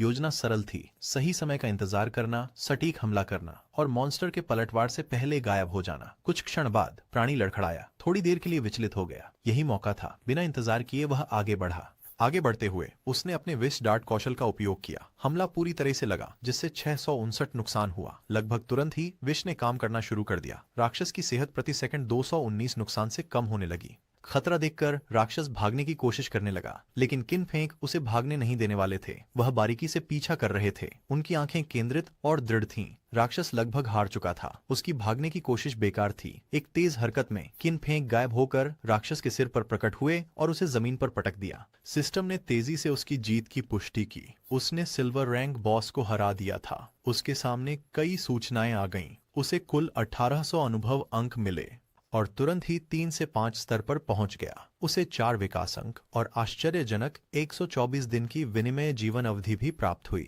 वह हंसा, यह देखते हुए कि एक ही बॉस को मारकर वह 2 स्तर ऊपर बढ़ गया और उसे अतिरिक्त विकास अंक मिले। जैसे ही राक्षस का शरीर लूट में बदल गया, उसने अपनी विकसित कौशल ग्रीडी हैंड का उपयोग किया। हवा में चमक आई और सिस्टम स्क्रीन ने पुष्टि की कि लूट इकट्ठी हो गई थी। पुरस्कार उसकी उम्मीद से भी बेहतर थे, जिनमें 4 और विकास अंक और अतिरिक्त 124 दिन की व्यापार योग्य आयु थी और उसके लाभ को दोगुना कर दिया। उदार इनाम ने उसके चेहरे पर मुस्कान ला दी। तुरंत 2 अतिरिक्त बोनस प्रभावशाली थे। उसे एहसास हुआ कि सिल्वर रैंक वाले बॉस ने उसे कुल 12 विकास बिंदु और 372 दिनों का व्यापार योग्य जीवन काल दिया था। जैसे ही वह अपने इनाम का लुत्फ उठा रहा था, एक और सिस्टम प्रॉम्प्ट दिखाई दिया जो अप्रत्याशित बोनस को उजागर कर रहा था। ग्रीडी हैंड का द्वितीयक प्रभाव सक्रिय हो गया, जिससे उसकी लूट की गई वस्तुओं में से एक की दुर्लभता चांदी से सोने में अपग्रेड हो गई। उसने रुचि के साथ सूचना को देखा, एक सोने के स्तर की वस्तु। यह समझ में आया कि क्यों ग्रीडी हैंड को एक जेड स्तरीय कौशल माना जाता था। यह लूट को उसकी मूल गुणवत्ता से परे बढ़ा सकता था। फिर उसकी नजर बिखरी हुई लूट पर पड़ी। 7 या 8 गियर के टुकड़े गिरे थे, लेकिन उसके बैकपैक में केवल 10 स्लॉट बचे थे। उसने लंबी सांस ली, यह महसूस करते हुए कि हर बार एक बॉस को हराने के बाद लौटना बहुत समय बर्बाद करेगा। उसे पता था कि एक भंडारण अंगूठी या कुछ इसी तरह की चीज इस समस्या को हल करने के लिए बिल्कुल सही होती। जैसे ही चिनफेंग लूट में से किसी विशेष आइटम को देखने वाला था, दृश्य अचानक शेल टाउन में बदल गया। वहां वांग मेंग की टीम की नौकरानियां एक चमकदार रोशनी में प्रकट हुई। उसके चेहरे पर राहत का भाव था। वह अंततः वापस आ गई थी। यह सब वांग मेंग की वजह से था। जैसे ही बाकी टीम पीछे पीछे आई, उन्होंने उनका धन्यवाद किया और स्वीकार किया कि उनकी नेतृत्व के बिना वे स्तर 3 तक नहीं पहुंच पाते और सुरक्षित वापस नहीं आ पाते। लेकिन वांग मेंग ने उनकी प्रशंसा को हल्के में लिया, कहते हुए कि उनकी प्रगति सभी के मेहनत का नतीजा थी। हालांकि जादूगरनी इस बात का मलाल नहीं छोड़ सकती थी। उसने अफसोस में सांस ली। काश उसने जंगल में किनफेंग को दोस्त के रूप में जोड़ लिया होता। उसने सोचा, शायद ऐसा इसलिए था क्योंकि वह उस समय कीचड़ में लिपटी हुई थी। उसकी साथी ने एक शरारती मुस्कान के साथ उसे आश्वस्त किया, कहा कि उसकी नई पोशाक में वह बहुत अच्छी लग रही है और निश्चित रूप से वह रहस्यमय खिलाड़ी उसे फिर से अस्वीकार नहीं करेगा। जैसे ही वे बातचीत कर रहे थे, एक सिस्टम घोषणा शहर में गूंज उठी। लीडर बोर्ड अपडेट हो गया था। शैडो स्तर 5 पर पहुंच गया था। यह खबर शहर में खिलाड़ियों को चौंका देने वाली थी। किसी को यकीन नहीं हो रहा था कि शैडो ने इतनी जल्दी स्तर 3 से 5 तक छलांग कैसे लगाई। इसका एकमात्र व्याख्यान यह था कि उसने अवश्य ही एक शक्तिशाली बॉस मॉन्स्टर को हराया होगा। एक अन्य खिलाड़ी ने उल्लेख किया कि बस 10 मिनट पहले उसने देखा कि शैडो आसानी से शहर के चौक में गियर बेच रहा था। और अब यह एक और आदमी ने कहा कि उसकी बहन अभी 18 साल की हुई थी और अगर शैडो को वह पसंद आती तो उनके परिवार के लिए यह बड़ी जीत होती, क्योंकि शैडो की मदद से लेवलिंग अप करना एक खेल परिवर्तक होता। उसके दोस्तों ने जल्दी से इस विचार को खारिज कर दिया, उसे याद दिलाते हुए कि शैडो को 10 मिलियन नकद में कोई दिलचस्पी नहीं थी, इसलिए उसे मैच मेकिंग प्रोप में कोई दिलचस्पी नहीं होगी।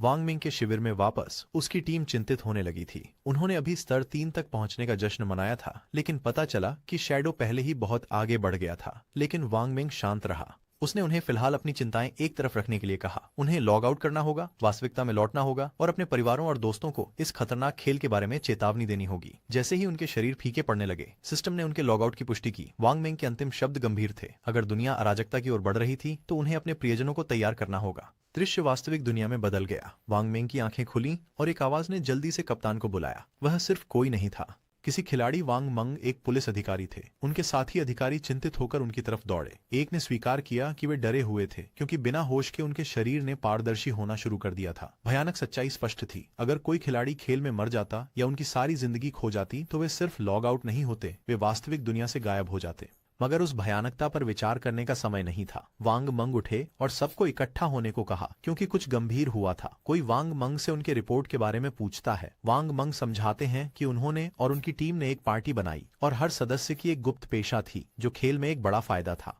फिर भी उन्हें लगभग एक ही राक्षस ने खत्म कर दिया था। उन्हें केवल अंतिम क्षण में एक अज्ञात खिलाड़ी शैडो द्वारा बचाया गया। वांग मंग पुष्टि करते हैं कि उनकी रिपोर्ट सही है। फिर वे शैडो की अद्भुत प्रगति का वर्णन करते हैं। जब शैडो ने उनकी मदद की वे स्तर 3 पर थे, लेकिन जब तक वांग मंग और उनकी टीम उस स्तर पर पहुंची, शैडो पहले ही स्तर 5 पर पहुंच चुका था, जो कि 2 स्तरों की बड़ी छलांग थी। इस खबर से उच्च पदाधिकारी चिंतित हो जाते हैं। उनमें से एक स्पष्ट प्रश्न पूछता है, क्या इसका मतलब है कि अब शैडो दुनिया का सबसे मजबूत खिलाड़ी है? वह इतनी जल्दी कैसे स्तर बढ़ा गया? अटकलबाजी शुरू होती है और वांग मोंग सुझाव देता है कि शायद शैडो ने कोई उच्च स्तरीय बॉस मॉन्स्टर को हराया या कुछ समान रूप से प्रभावशाली काम किया। एक और अधिकारी जो विवरण के बारे में जिज्ञासु है, एक असंगति पर ध्यान देता है। वांग मोंग के अनुसार जब शैडो ने उन्हें बचाया वह पहले से ही स्तर 3 पर था। अगर यह सच था तो वह बाकी की तरह लॉग आउट क्यों नहीं हुआ? क्या हो सकता है कि शैडो का वास्तविक दुनिया में कोई करीबी परिवार या दोस्त न हो जो उसका इंतजार कर रहे हो? एक महिला अधिकारी एक साहसी विचार प्रस्तुत करती है। वह सोचती है कि शैडो शायद एक स्थानांतरित व्यक्ति है जो अचानक प्रकट होता है और ऐसा लगता है जैसे शक्ति के लिए नियत हो, तेजी से मजबूत हो जाता है। वह कहती है कि स्थानांतरित व्यक्ति अक्सर अनाथ होते हैं, जो यह समझा सकता है कि शैडो वास्तविकता में क्यों नहीं लौटा। उसकी बात से कमरा शांत हो जाता है और उसने जो कहा उसकी गंभीरता को समझते हुए वह शर्म से लाल हो जाती है। एक वरिष्ठ अधिकारी प्रभावित हुए बिना उसे एनईयू कहते हैं और गंभीर बातचीत के दौरान मजाक करने से रोकने के लिए कहते हैं। वह उसके विचार को खारिज कर देता है, ये कहते हुए कि उसने बहुत अधिक उपन्यास पढ़ लिए हैं। फिर मुख्य विषय पर लौटते हुए अधिकारी कुछ महत्वपूर्ण जानकारी साझा करता है। उच्च अधिकारियों से प्राप्त गुप्त रिपोर्टों से पता चलता है कि शोधकर्ता एक चिंताजनक पैटर्न का अध्ययन कर रहे हैं। कई बुजुर्ग लोग रहस्यमय तरीके से नींद में मर रहे हैं। जब शोधकर्ताओं ने इस डेटा की तुलना उन लोगों से की जो देवताओं के भूले बिसरे खेल से लौटे थे तो उन्होंने कुछ चिंताजनक पाया। पता चला कि जो लोग अपनी नींद में मरे थे वे भी खेल में कई बार मर चुके थे। यह एक भयानक सच्चाई को दिखाता है। यदि खिलाड़ी का जीवन काल खेल में शून्य हो जाता है तो वे केवल वहां नहीं मरते, वे वास्तविक जीवन में भी मर जाते हैं। एक अधिकारी अपनी चिंता व्यक्त करता है, यह कहते हुए कि देवताओं का भूला हुआ खेल एक अपवाद है, कुछ ऐसा जो उनकी समझ से परे है। मुख्य अधिकारी सहमत होते हैं, यह सुझाव देते हुए कि वे उच्च आयामों से अज्ञात जीवों के आक्रमण का सामना कर सकते हैं। कमरे में सन्नाटा छा जाता है जब सभी इस भारी विचार को स्वीकार करते हैं। बिना समय गंवाए मुख्य अधिकारी महत्वपूर्ण मामलों की ओर बढ़ते हैं। वह सभी को बताते हैं कि उच्च अधिकारी, संभवतः सरकार, ने एक आपातकालीन आदेश दिया है। सभी अधिकारियों को अपनी अपनी जगहों पर वैनगार्ड टीम बनानी होगी और देवताओं के भूले हुए खेल में प्रवेश करना होगा और जितनी जानकारी मिल सके इकट्ठा करें। यह अब केवल पुलिस का मुद्दा नहीं है। सरकार इस अनोखे संकट से निपटने के लिए एक विशेष बल बना रही है। वह समस्या के वैश्विक स्तर को उजागर करता है। हर राष्ट्र इस नई वास्तविकता को समझने और उसका अन्वेषण करने के लिए दौड़ रहा है और पीछे रह जाना अंतर्राष्ट्रीय प्रतिष्ठा खोने जैसा होगा। राष्ट्रीय सुरक्षा के लिए उन्हें किसी भी कीमत पर जानकारी इकट्ठा करनी चाहिए। मुख्य अधिकारी फिर अपना निर्णय घोषित करते हैं कि न्यू टीम 1 की कप्तान होंगी। वह बिना झिझक इस भूमिका को स्वीकार कर लेती है। वांग मंग को उनके उप कप्तान के रूप में नियुक्त किया गया है और उन्हें अपनी टीम के सदस्यों को चुनने की शक्ति दी गई है। वांग मंग ने सिर हिलाया, समझते हुए कि उनका मिशन कितना महत्वपूर्ण है। फिर प्रमुख अधिकारी ने शैडो की ओर ध्यान केंद्रित किया। वह रहस्यमय खिलाड़ी जिसे वांग मंग मिला था। वांग मंग की कहानी के आधार पर शैडो के इरादे बुरे नहीं लगते। इसी कारण से प्रमुख अधिकारी ने न्यू और वांग मंग को आदेश दिया कि वे उसे दोस्त बनाने की कोशिश करें। उनका लक्ष्य यह पता लगाना है कि शैडो वास्तव में कौन है और उसके साथ काम करना है। वो बताते हैं कि न्यू प्रभारी क्यों है। खेलों और कहानियों के बारे में उसकी गहन जानकारी उसे शैडो जैसे किसी की छानबीन के लिए सबसे अच्छी पसंद बनाती है, जिनकी क्षमताएं और क्रियाएं लगभग मिथकों जैसी लगती हैं। मुख्य अधिकारी को उम्मीद है कि न्यू और वांग मेंग शैडो को एक सहयोगी बना सकते हैं जो खेल में उनका प्रतिनिधित्व कर सके। यदि वे सफल होते हैं तो उन्हें महत्वपूर्ण जानकारी तक पहुंच प्राप्त होगी जो उन्हें रणनीतिक लाभ दे सकती है। अन्य पुलिस अधिकारियों को सार्वजनिक व्यवस्था बनाए रखने और किसी भी जनसामान्य घबराहट को रोकने की जिम्मेदारी सौंप दी गई है। इसके साथ ही बैठक समाप्त होती है। जब सूरज ढलता है और शहर पर सुनहरी आभा डालता है तो अधिकारी आने वाली चुनौतियों के लिए तैयार होते हैं। अगले दिन दृश्य एक हाई स्कूल में बदल जाता है जहाँ नायक की छोटी बहन अपने डेस्क पर बैठी सोच में डूबी होती है। उसके आसपास छात्र हाल की खबरों के बारे में उत्सुकता से बात कर रहे हैं। पास के एक छोटे समूह में एक चौंकाने वाली खोज के बारे में चर्चा हो रही है। चांग हुआ, वह छात्र जिसकी शरीर गायब होना शुरू हो गई थी, खेल में स्तर 3 तक पहुंच चुका है और सुरक्षित रूप से बाहर निकल चुका है। एक लड़की साझा करती है कि चांग हुआ ने कुछ महत्वपूर्ण बात का खुलासा किया। यदि एक ही जिले के कई लोग एक साथ सो जाते हैं तो वे सभी खेल में उसी स्टार्टर गांव में पहुंच जाएंगे। ये खबर हलचल मचाती है। खेल में स्टार्टर विलेज। यह खबर छात्रों में उत्साह और चिंता दोनों जगाती है। एक और लड़की चिंतित होकर कहती है कि यह काम नहीं करेगा। उसे लगता है कि उसे अपने माता पिता को खेल में लाना होगा। उन्हें गेमिंग का कोई अनुभव नहीं है और वह डरती है कि अगर वे बिना तैयारी के प्रवेश करते हैं तो कुछ हो सकता है। लेकिन एक और छात्र असहमत है, ये कहते हुए कि उन्हें अब भी अपने माता पिता को शामिल करने की जल्दी नहीं करनी चाहिए। उन्हें पहले मजबूत होने पर ध्यान केंद्रित करना चाहिए ताकि जरूरत पड़ने पर वे अपने परिवारों की रक्षा कर सकें। इस बीच नायक की छोटी बहन अपने फोन को देखते हुए गहरी सोच में है और सोचा। उसके भीतर एक परेशान करने वाली निराशा बढ़ रही है। उसके भाई ने अब तक उससे संपर्क क्यों नहीं किया? देवताओं के भूले हुए खेल जैसी एक बड़ी चीज होने के साथ उसने उससे कम से कम एक संदेश की उम्मीद की थी, लेकिन कुछ नहीं हुआ है। उसने उसकी चिंता नहीं की या पहले उसे मारा था, उसके लिए माफी भी नहीं मांगी। ये बिल्कुल भी उसके जैसा नहीं था। पहले जब भी उनकी बहस होती या उसने उसे नाराज किया, वह हमेशा सुलह का रास्ता निकाल लेता था, लेकिन आज केवल चुप्पी थी। न कोई माफी, न चीजों को ठीक करने की कोशिश। यहाँ तक कि उनके माता पिता ने भी कभी उस पर हाथ नहीं उठाया था। फिर भी उसके भाई ने उसे मारा था। अब भी नाराज, वह अपने कार्यों को सही ठहराने की कोशिश करती है। उसने बस एक कक्षा छोड़कर सॉन्ग फाई का कॉन्सर्ट देखने गई थी। क्या यह वाकई इतनी बड़ी बात थी? वह मुंह फुलाती है, ये तय करके कि जब तक उसका भाई कम से कम 1000 बार फोन कर माफी नहीं मांगता, वह उसे कभी माफ नहीं करेगी। उसकी नाराजगी जल्दी ही उत्साह में बदल जाती है जब वह सॉन्ग फाई के बारे में बात करना शुरू करती है। पीछे मुड़कर देखती है तो उसे खुशी होती है कि वह कल उसे देखने गई थी। जब देवताओं का भुला हुआ खेल शुरू हो जाएगा तो उसके पास उसके कॉन्सर्ट में जाने के ज्यादा मौके नहीं हो सकते। जैसे ही वह पिछली रात को याद करती है, उसके चेहरे पर एक सपने जैसा लुक आ जाता है। शो के दौरान वह उससे कितनी करीब थी, ये सोचते हुए वह स्टेज पर सॉन्ग फी की कल्पना करती है और इस बात पर मुग्ध हो जाती है कि वह कितना अद्भुत था। फिर उसे कुछ एहसास होता है, अगर सोते समय हर कोई खेल की दुनिया में प्रवेश करता है तो इसका मतलब सॉन्ग फी भी जाएगा। जैसे ही वह खेल में उससे मिलने की कल्पना करती है, उसका चेहरा लाल हो जाता है। क्या यह उसका मौका हो सकता है? क्या भाग्य आखिरकार उन्हें एक साथ ला रहा है? इस विचार से उसका दिल तेजी से धड़कने लगता है। जैसे ही वह सोने के लिए तैयार होती है, उसे अचानक कुछ याद आता है। शांग वई ने बहुत जल्दी स्तर 3 प्राप्त कर लिया था। इसका मतलब था कि वह शायद पहले ही एक विशेषज्ञ बन चुका था। अगर उसे खेल में अच्छा करना था तो उसे कुछ अच्छे सुझावों की जरूरत थी। इसलिए बिना संकोच के वह शांग वई को एक संदेश भेजती है और पूछती है कि क्या उसके पास कोई उपयोगी सुझाव है इससे पहले कि वह खेल की दुनिया में प्रवेश करे। इसी बीच शांग गुआई अपने सहपाठियों के साथ होता है। जब उसे उसका संदेश मिलता है, वह अपने फोन को देखता है और मुस्कुराता है। वह स्थिति से आश्चर्यचकित है। कौन? किसने सोचा था कि नायक की छोटी बहन उससे सलाह मांगेगी? वह इसे एक बड़ी अवसर के रूप में देखता है। यह उसका मौका था, जो भी मतलब हो। शांग वई जल्दी से जवाब देता है, कहता है कि उसने सही व्यक्ति से पूछा है। वह एक महत्वपूर्ण गेम रहस्य साझा करता है। शुरुआत में उसे अपने सभी विशेषता अंक चपलता में डालने चाहिए। अगर वह ऐसा नहीं करती तो वह राक्षसों से बचने के लिए पर्याप्त तेज नहीं होगी। और लगातार वह पूछती है, क्या यह सच है? भले ही वह एक मैच क्लास चुनती हो। शांग वई उसे आश्वस्त करते हैं कि यह सच है। वे समझाते हैं चुस्ती मैच के लिए भी उपयोगी होती है। समझाते हैं क्योंकि यह कास्टिंग गति को बढ़ाता है, जो शुरुआत में महत्वपूर्ण है। अभी भी असमंजस में वह पूछती है कि अगर वह अपनी फुर्ती सुधारने के बाद भी नहीं जीत पाई तो क्या होगा? शांग वई आत्मविश्वास से उसे चिंतित न होने के लिए कहते हैं। जब तक उनके गांव में कोई स्तर 5 तक पहुंचता है, गांव की टेलीपोर्टेशन संरचना सक्रिय हो जाएगी, सभी प्रारंभिक गांवों को जोड़ते हुए। ऐसा होते ही वह उसे स्तर बढ़ाने में मदद करने के लिए एक यादृच्छिक पार्टी में शामिल हो सकती है और वह टेलीपोर्टेशन वृत्त सक्रिय होने पर उसे ढूंढ लेगा। ये सुनकर वह बहुत खुश महसूस करती है। अपने बिस्तर पर लेटी हुई वह अपने आप में मुस्कुराती है, सोचती है कि शांग वई जैसे लोग कितने काम के होते हैं। इसी तरह से उसने किसी को अपनी मदद के लिए पा लिया है। जैसे ही वह सोने लगती है, एक और विचार आता है। यह है वह अपने भाई से पहले खेल में शामिल होगी, तेजी से स्तर बढ़ाएगी और मजबूत बन जाएगी। जब उसका भाई आखिरकार शामिल होगा तो वह सुनिश्चित करेगी कि उसे मुश्किल समय मिले।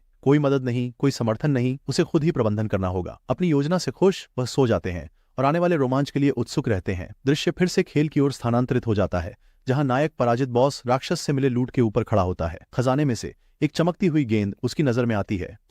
जब वह इसे उठाता है तो एक सिस्टम सूचना प्रकट होती है, जिसमें कहा गया है कि उसने श्रापित रिंग प्राप्त की है, एक सुनहरा टी, आपकी वस्तु। फिर प्रणाली इसकी विशेषताओं का विवरण देती है। अंगूठी किसी भी व्यक्ति द्वारा उपयोग की जा सकती है और सभी विशेषताओं को 8 अंक तक बढ़ाती है। यह डार्क तत्वीय प्रतिरोध को 26 अंक तक बढ़ाती है और कमजोर बिंदु के हमलों को 1.5 गुना अधिक मजबूत बनाती है। लेकिन इसे पहनने के लिए कम से कम स्तर 4 होना आवश्यक है। लाभों को देखते हुए नायक देखता है कि कुल बढ़त 32 अंक है, 3 बार लेवल अप करने के समान अंक। इसके अलावा अंगूठी की डार्क प्रतिरोध कई दुश्मनों के खिलाफ सहायक होगी और कमजोर बिंदु हमले का बूस्ट एक अच्छा बोनस है। यह जानकर वह शापित अंगूठी को अपनी यात्रा के लिए एक मूल्यवान वस्तु के रूप में देखता है। वह अपने नए आइटम के बारे में अधिक सोच पा रहा था कि एक और सिस्टम अधिसूचना दिखाई देती है जिसमें कहा गया है कि उसने एक नई कौशल सीखा है जिसे इंस्टेंट शैडो स्लैश कहा जाता है, जो एक सिल्वर टियर की हत्यारा प्रकार की क्षमता है। सिस्टम इसके काम करने के तरीके को समझाता है। जब उपयोग किया जाता है तो यह कौशल एक दिशा में कई बार हमले करता है, 15 मीटर तक पहुंचती है। ये 5 सेकंड के लिए अस्थायी अमरता भी देता है और 2.1 मीटर चौड़े रास्ते में सभी दुश्मनों को 3 बार मारता है। प्रत्येक प्रहार करता है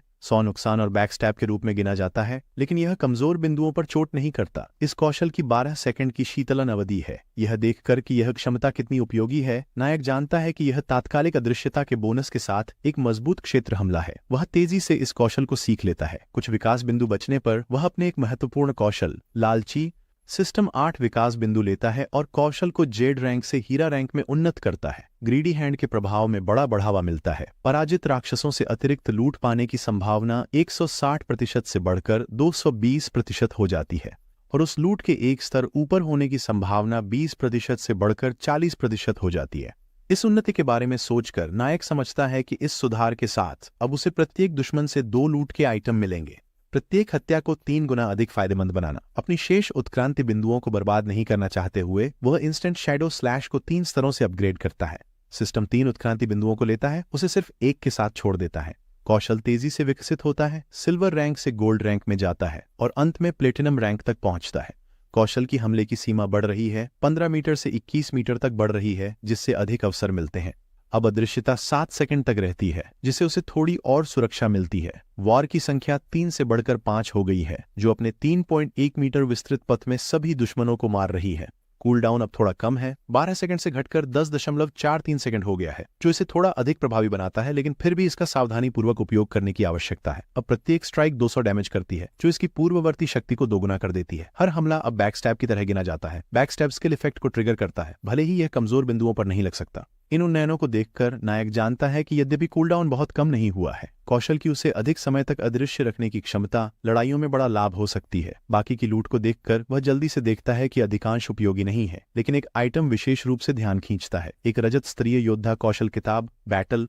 वह जानता है कि इसे बेचने से उसे अधिक कारोबार योग्य जीवन मिलेगा। जैसे ही वह लूट की जांच खत्म करता है, वह कुछ हिलता हुआ नोटिस करता है। आसपास मुड़ते ही वह देखता है कि 3 विशाल प्राणी उसकी ओर आ रहे हैं। बिना देर किए वह उन्हें स्तर 4 लिम्ब क्रॉलर पहचानता है, कुरूप और खतरनाक राक्षस। डरे बिना वह इसे अपनी सुधारित कौशल का प्रयास करने का अच्छा मौका मानता है। वह जल्दी से इंस्टेंट शैडो स्लैश सक्रिय करता है। एक झटके में वह धुंधला हो जाता है। तेज कट के सिलसिले को शुरू करता है, जो जीवों को आसानी से चीर देता है। लिम्ब क्रॉलर्स प्रतिक्रिया करने से पहले ही टुकड़े टुकड़े हो जाते हैं। जैसे ही धूल बैठती है, एक सिस्टम सूचना पॉपअप होती है। उनकी हार की पुष्टि करते हुए सिस्टम उसकी जीत को रिकॉर्ड करता है, उसे 80 अनुभव बिंदु और एक अतिरिक्त 5 दिन का व्यापार योग्य जीवन काल एक रॉग के रूप में देता है। अंत के बाद खड़ा हुआ एक काली डरावनी आभा नायक को घेर लेती है। वह शांति से अपनी नई शक्ति के बारे में सोचता है, यह महसूस करते हुए कि दुश्मनों को हराने की उसकी क्षमता में काफी सुधार हुआ है।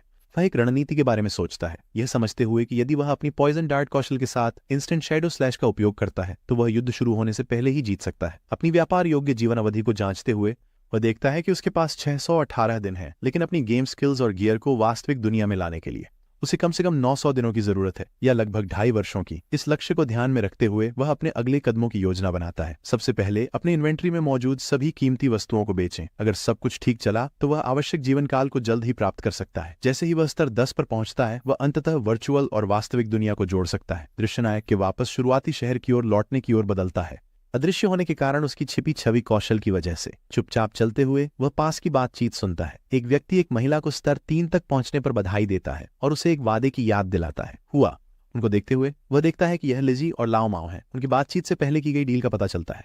लाओ माओ ने लिजी को स्तर 3 तक पहुंचने में मदद करने के लिए सहमति व्यक्त की थी, ताकि वह खेल से लॉग आउट कर सके, बदले में 5 मिलियन नकद में।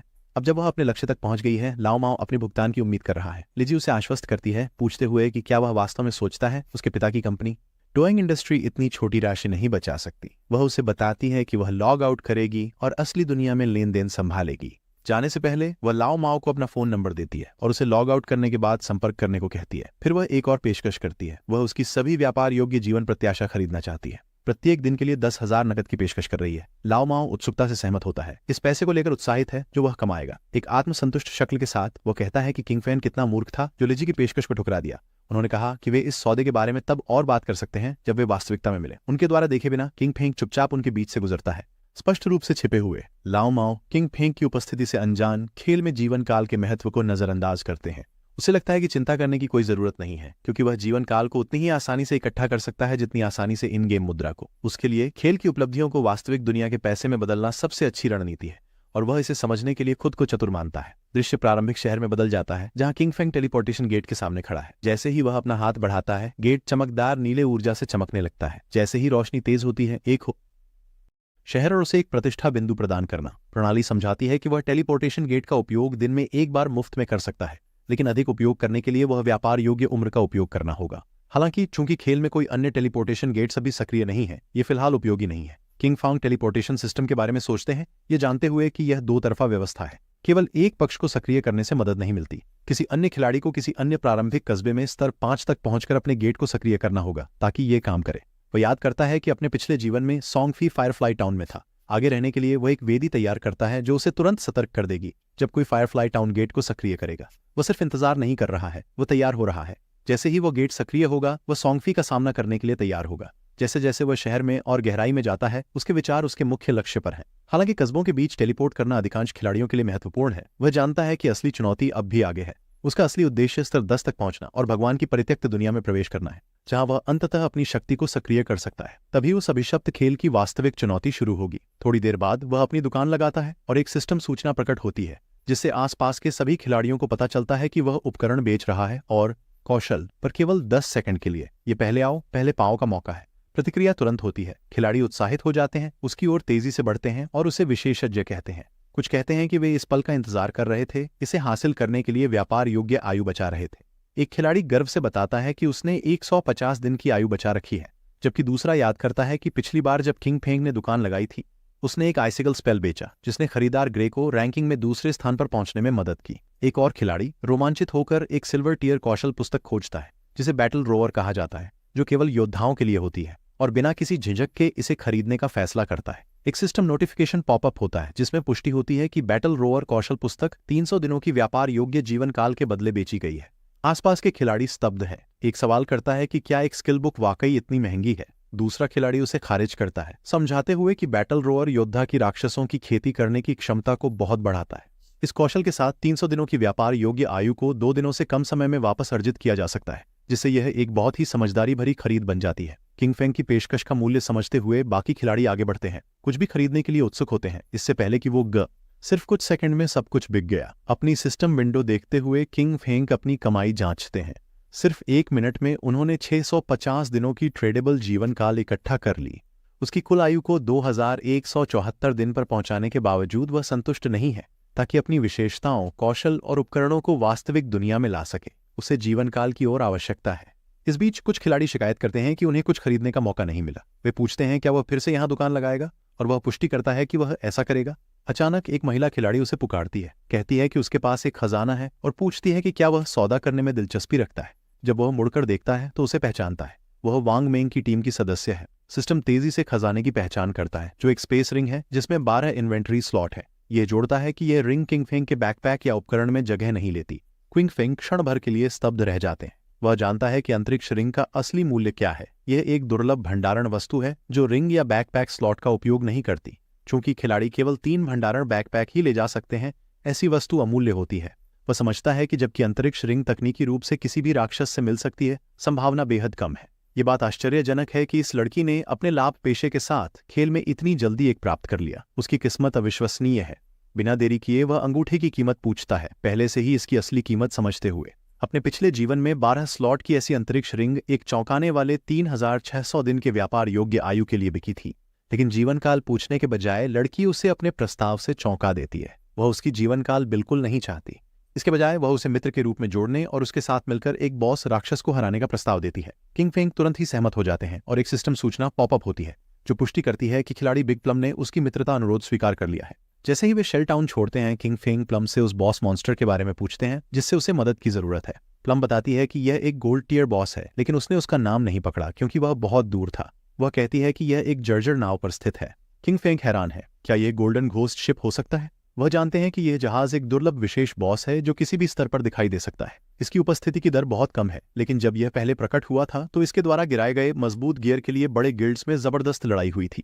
सिर्फ इस राक्षस को देख लेने भर से एक बड़ी लड़ाई शुरू हो सकती है। लेकिन प्लम जो कहती है उससे उसे लगता है कि यह गोल्डन गोस्ट शिप का संस्करण शायद स्तर 5 के आसपास है, जिससे इसे हराना सबसे आसान होगा। फिर भी वह सोचता है कि प्लम ने इतने दुर्लभ बॉस को शुरुआती शहर के इतने पास कैसे पाया। वह इसे समझने की कोशिश करते हुए विचार करता है। अंतरिक्ष रिंग वांग मेंग की टीम के साथ उसका संबंध ऐसा लगता है जैसे सोने की श्रेणी का बॉस भाग्यवश प्रकट हुआ हो। उसे एक विचार आता है, क्या वह उसके पिछले जीवन की अफवाहित कोई मछली हो सकती है? उसे पहले की बातें याद आती हैं। लोग कहते थे कि वांग मेंग की टीम में किसी के पास पागल भाग्य था। दुर्लभ बॉस, खजाना चेस्ट, छुपे हुए महल और प्राचीन मंदिर केवल भटकने से खोज रहे हैं। वह सोचता था कि यह केवल उनकी असली जानकारी छुपाने के लिए एक छलावा है, लेकिन अब प्लम को देखकर उसे एहसास होता है कि अफवाहें सच थीं और वह उसके सामने है। वह विचार में उसे घूरता है, यह समझने की कोशिश कर रहा है कि इसका सब क्या मतलब है। प्लम उसकी नजर को देखती है, शर्मा जाती है और पूछती है कि वह उसे ऐसे क्यों देख रहा है। होश में आकर किंग फेंग कहता है कि कुछ नहीं है और उनकी यात्रा पर ध्यान केंद्रित करता है। जब वे शुरुआती शहर के मुख्य द्वार से गुजरते हैं, एक आदमी जिसका नाम वे पास में छिपी एक आकृति को नहीं देख पाते, एक गंजा खिलाड़ी पेड़ के पीछे छिपा हुआ है, उनकी हर हरकत को देख रहा है। दृश्य एक कठिन दिखने वाले खिलाड़ियों के समूह की ओर बदल जाता है, जहां लंबे बालों वाला आदमी गंजे खिलाड़ियों के सामने खड़ा होकर अधिकारपूर्वक बात कर रहा है। वह अपने पिछले विजय के बारे में बात करता है, जैसे कि अपनी टीम को रेत के शहर के अधिपति पर विजय दिलाना। विश्वास के साथ वह गंजे खिलाड़ियों से कहता है कि अगर वे उसका अनुसरण करेंगे तो वह सुनिश्चित करेगा कि वे खेल में सफल हों। उसके और कुछ कहने से पहले गंजा खिलाड़ी जो किंग फेंग को देख रहा था दौड़कर वापस आता है और रिपोर्ट करता है कि लक्ष्य एक लड़की के साथ शहर छोड़ चुका है। बॉस मुस्कुराता है। वह इस खबर पर हंसता है, सोचते हुए कि किंग फेंग सिर्फ एक और युवा लड़का है। खूबसूरत चेहरे से आसानी से विचलित हो जाता है। बिना किसी देरी के वह अपने समूह को इकट्ठा करता है और उन्हें आगे बढ़ने का आदेश देता है। यह उनके कदम उठाने का समय है। इस बीच शहर के बाहर जब वे अपनी यात्रा जारी रखते हैं, किंग फेंग अपनी शर्तों के बारे में बात करता है प्लम के दल की मदद करने के लिए। वह कहता है कि अगर बॉस ऐसे उपकरण या कौशल की किताबें गिराता है जो प्लम उपयोग कर सकती है तो वे उसके पास जाएंगी, लेकिन बाकी सब उसका होगा। प्लम एक पल के लिए सोचती है और फिर पूछती है कि बाकी पार्टी के सदस्य जैसे वांग मेंग इस सौदे से क्या मिलेगा। शिंग फेंग समझाते हैं कि चूंकि पार्टी के अलग अलग भूमिकाएं हैं, इसलिए इस बात की कोई गारंटी नहीं है कि हत्यारे के लिए उपकरण मिलेगा। अगर ऐसा होता है तो वह यूं ही लड़ता रहेगा, जो उचित नहीं होगा। उसकी बात समझते हुए प्लम उसकी शर्तों से सहमत हो जाती है, लेकिन एक छोटी सी आग्रह करती है। अगर कोई उपकरण उसके कप्तान या अन्य पार्टी सदस्यों के लिए गिरता है तो वह पूछती है कि क्या वह उसे रियायत पर बेच देगा। किंग फेंग सहमत हो जाता है। शर्तें तय होने के बाद प्लम कहती है कि वे बॉस के स्थान पर जाएंगे जब वांग मंग और उसकी पार्टी के बाकी सदस्य खेल में फिर से प्रवेश करते हैं। लेकिन थोड़ी दूर चलने के बाद उसे एहसास होता है कि वह नहीं जानती कि वे कहां जा रहे हैं। यह केवल तब होता है जब किंग फेंग आखिरकार उसे उनके गंतव्य के बारे में बताता है कि उसे समझ में आता है वे अब गोल्ड टियर बॉस मॉन्स्टर से लड़ने जा रहे हैं। हुआमी है। यह विचार पागलपन जैसा लगता है। किंग फेंग एक हत्या करने वाला है और वह एक जादूगर है। वह अदृश्य हो सकता है, लेकिन वह इतनी मजबूत दुश्मन से एक बार नहीं झेल सकती। इस समय सिर्फ उन दोनों के साथ एक गोल्ड टियर बॉस का सामना करना एक आत्मघाती इच्छा जैसा लगता है। लेकिन किंग फेंग शांत और आत्मविश्वास से भरा रहता है। वह बिल्कुल भी नहीं चाहता कि वह लड़े। उसकी योजना है कि वह अकेले ही बॉस का सामना करे, जबकि वह सुरक्षित दूरी से देखे। भले ही वह आत्मविश्वासी है, प्लम को विश्वास करना मुश्किल लगता है। उसे पता है कि वह ताकतवर है, लेकिन अकेले गोल्ड टियर बॉस को हराना सुना नहीं गया है। जैसे ही वह उससे और सवाल पूछने की सोच रही होती है, किंग फेंग अचानक रुक जाता है। कुछ महसूस करते हुए मुस्कुराकर बिना कुछ कहे वह अपनी लेडेंट इमेज स्किल का उपयोग करता है और हवा में गायब हो जाता है। प्लम स्तब्ध रह जाती है। वह इधर उधर देखती है, यह समझने की कोशिश करती है कि क्या हुआ। क्षण भर पहले वह उसके पास था और अब वहां केवल खाली जगह है। उलझन में वह उसे पुकारती है, लेकिन कोई जवाब नहीं है, बस खामोशी। इस बीच एक पेड़ के पीछे छुपे हुए गंजे खिलाड़ियों का समूह किंग फेंग और प्लम को दूर से देखता रहता है। उनके नेता के चेहरे पर स्मिट है। उसे पूरा विश्वास है कि उनके पास बढ़त है, लेकिन फिर खिलाड़ियों में से एक को कुछ अजीब लगा। किंग फेंग गायब हो गया है। भ्रमित होकर वे अपने बॉस की ओर देखते हैं कि क्या करना है। बिना अधिक सोचे समझे वह इसे नजरअंदाज कर देता है। सोचता है किंग फेंग ने प्लम को धोखा दिया होगा और उसे अकेला छोड़ दिया होगा। शैतानी हंसी के साथ वह अपने आदमियों को आगे बढ़ने का आदेश देता है। पहले प्लम को पकड़ने की योजना बना रहे थे और उसके बाद मजे करने का। जैसे ही वे आगे बढ़ते हैं, उनका बॉस उन्हें यह याद दिलाता है कि उसके साथ बने रहने का मतलब है अच्छी जिंदगी। अब वह दावा करता है, यहाँ तक कि महिलाएं भी उनकी झोली में गिर रही हैं। लेकिन जैसे ही वे करीब पहुंचते हैं, एक धुंधली आकृति ठीक उनके सामने दिखाई देती है। नेता रुक जाता है। उसकी मुस्कान फीकी पड़ जाती है जब वह अपने सामने घूमती हुई काली आभा को देखता है। उसकी आंखों में भ्रम झलकता है। यह क्या है? इससे पहले कि वह कुछ प्रतिक्रिया कर सके, किंग फेंग अपनी इंस्टेंट शैडो स्लैश कौशल का उपयोग करता है और पलक झपकते ही सब खत्म हो जाता है। एक ठंडी चमक हवा में कटती है और समूह निर्जीव हो जाता है। उनके शरीर गिर जाते हैं। वे जानते भी नहीं कि क्या हुआ। किंग फेंग जैसे कि वापस अंधेरे में कदम रख रहा हो, बिना निशान के गायब हो जाता है। एक सिस्टम नोटिफिकेशन पॉपअप होता है, उसके द्वारा किल्स की पुष्टि करते हुए 5 खिलाड़ी गिर गए, जिससे उसे 12 दिनों की ट्रेडेबल आयु मिली। वह उन शरीरों पर एक नजर डालता है, लेकिन उन्हें ज्यादा ध्यान नहीं देता। उनका लूट बेकार है, ध्यान देने के काबिल नहीं। उसके लिए उन्हें मारना 2 निम्न स्तर के राक्षसों को गिराने जैसा था। जो कुछ हुआ उसका कोई निशान नहीं। किंग फेंग बेरुखी से प्लम के पास फिर से प्रकट होता है। प्लम, जो अभी तक नहीं जानती कि क्या हुआ, तुरंत उसके अचानक गायब होने के बारे में पूछती है। किंग फेंग कंधे उचकाते हुए कहता है कुछ लोग उनका पीछा कर रहे थे, इसलिए उसने उन्हें वापस शहर भेज दिया। प्लम पहले तो संतुष्ट लगती है, लेकिन फिर उसकी जिज्ञासा बढ़ जाती है और वह सवाल पूछने लगती है। वह मजाक करती है कि उसने सोचा था कि वो खुद को हल्का करने गया था और उसके अदृश्य होने के कौशल के बारे में सोचती है। इसके साथ ही वह मजाक करती है कि वह बिना देखे अपना काम कर सकते हैं। किंग फेंग उसे बीच में ही रोकते हैं, स्पष्ट रूप से बातचीत के अजीब मोड़ से खुश नहीं होते हैं। वह उसे ध्यान केंद्रित करने और वह मजाक में कहती है कि उसने सोचा कि वह खुद को हल्का करने के लिए गया था और उसके अदृश्य होने की कितनी उपयोगिता होगी, इस पर विचार करती है। इसके साथ वह मजाक करती है कि वह बिना देखे अपना काम कर सकता है। किंग फेंग ने उसे बीच में रोक दिया, स्पष्ट रूप से इस अजीब बातचीत से खुश नहीं है। वह उसे ध्यान केंद्रित करने और जल्दी करने के लिए कहते हैं। उन्हें गोल्ड टियर बॉस मॉन्स्टर तक पहुंचना है। उसी समय शेल टाउन में जमीन चमकने लगी और तभी किंग फेंग की बहन एक हीलर के रूप में प्रकट हुई। उसने जादुई छड़ी देखकर आश्चर्य में अपनी आंखें बड़ी कर लीं। उसने छड़ी उठाई, यह समझते हुए कि सब कुछ असली था, यहाँ तक कि वह चीजों को महसूस भी कर सकती थी। खिलाड़ी का ध्यान उस पर था, यह समझते हुए कि वह भी एक नई आने वाली थी। वह खुश थी क्योंकि उसे छिपा हुआ वर्ग बलिदान मिल गया था। ये सोचते हुए कि यह बहुत शक्तिशाली होना चाहिए, उसने पक्का विश्वास कर लिया कि इस क्लास के साथ वह सॉन्ग फेई का ध्यान आकर्षित कर लेगी। उसे चिंता थी कि सॉन्ग फेई अभी कहाँ है और क्या उसे शुरुआती बिंदुओं का रहस्य पता है। उसकी आंखों में क्रोध के साथ चमक आ गई इस विचार से कि किन फेंक कहाँ गया हो सकता है। वह हमेशा पूरे दिन उसकी देखभाल करता था, लेकिन जब महत्वपूर्ण क्षण आया तो उस पर बिल्कुल भी भरोसा नहीं किया जा सकता था। उसने इस बारे में सोचना बंद कर दिया क्योंकि अब उसके पास छिपी हुई क्लास थी और जियांग वेई ने उसे स्तर बढ़ाने में मदद करने का वादा किया था। अब से किंग फेंग को खुद ही संभालना होगा क्योंकि वह उसकी चिंता नहीं करने वाली थी। उसकी नजर लीडर बोर्ड पर टिक गई। यह देखकर वह स्तब्ध रह गई कि रैंक 1 शैडो स्तर 6 पर था। वह फ्यूरियस थी क्योंकि जियांग वेई केवल स्तर 3 पर था और फिर भी अपने शक्तिशाली होने का घमंड करता था। ये समझते हुए कि शैडो ही असली विशेषज्ञ था, उसने सोचा कि अगर वह शैडो के करीब रह सके तो वह झांग वेई से भी तेजी से स्तर बढ़ा सकती है। लेकिन उसके मन में एक सवाल आया, उसे उस विशेषज्ञ को खोजने के लिए कहाँ जाना चाहिए। थोड़ी दूर पर खिलाड़ियों का एक समूह बात कर रहा था। वे चिंतित थे क्योंकि वे श्वेंग से संपर्क नहीं कर सके।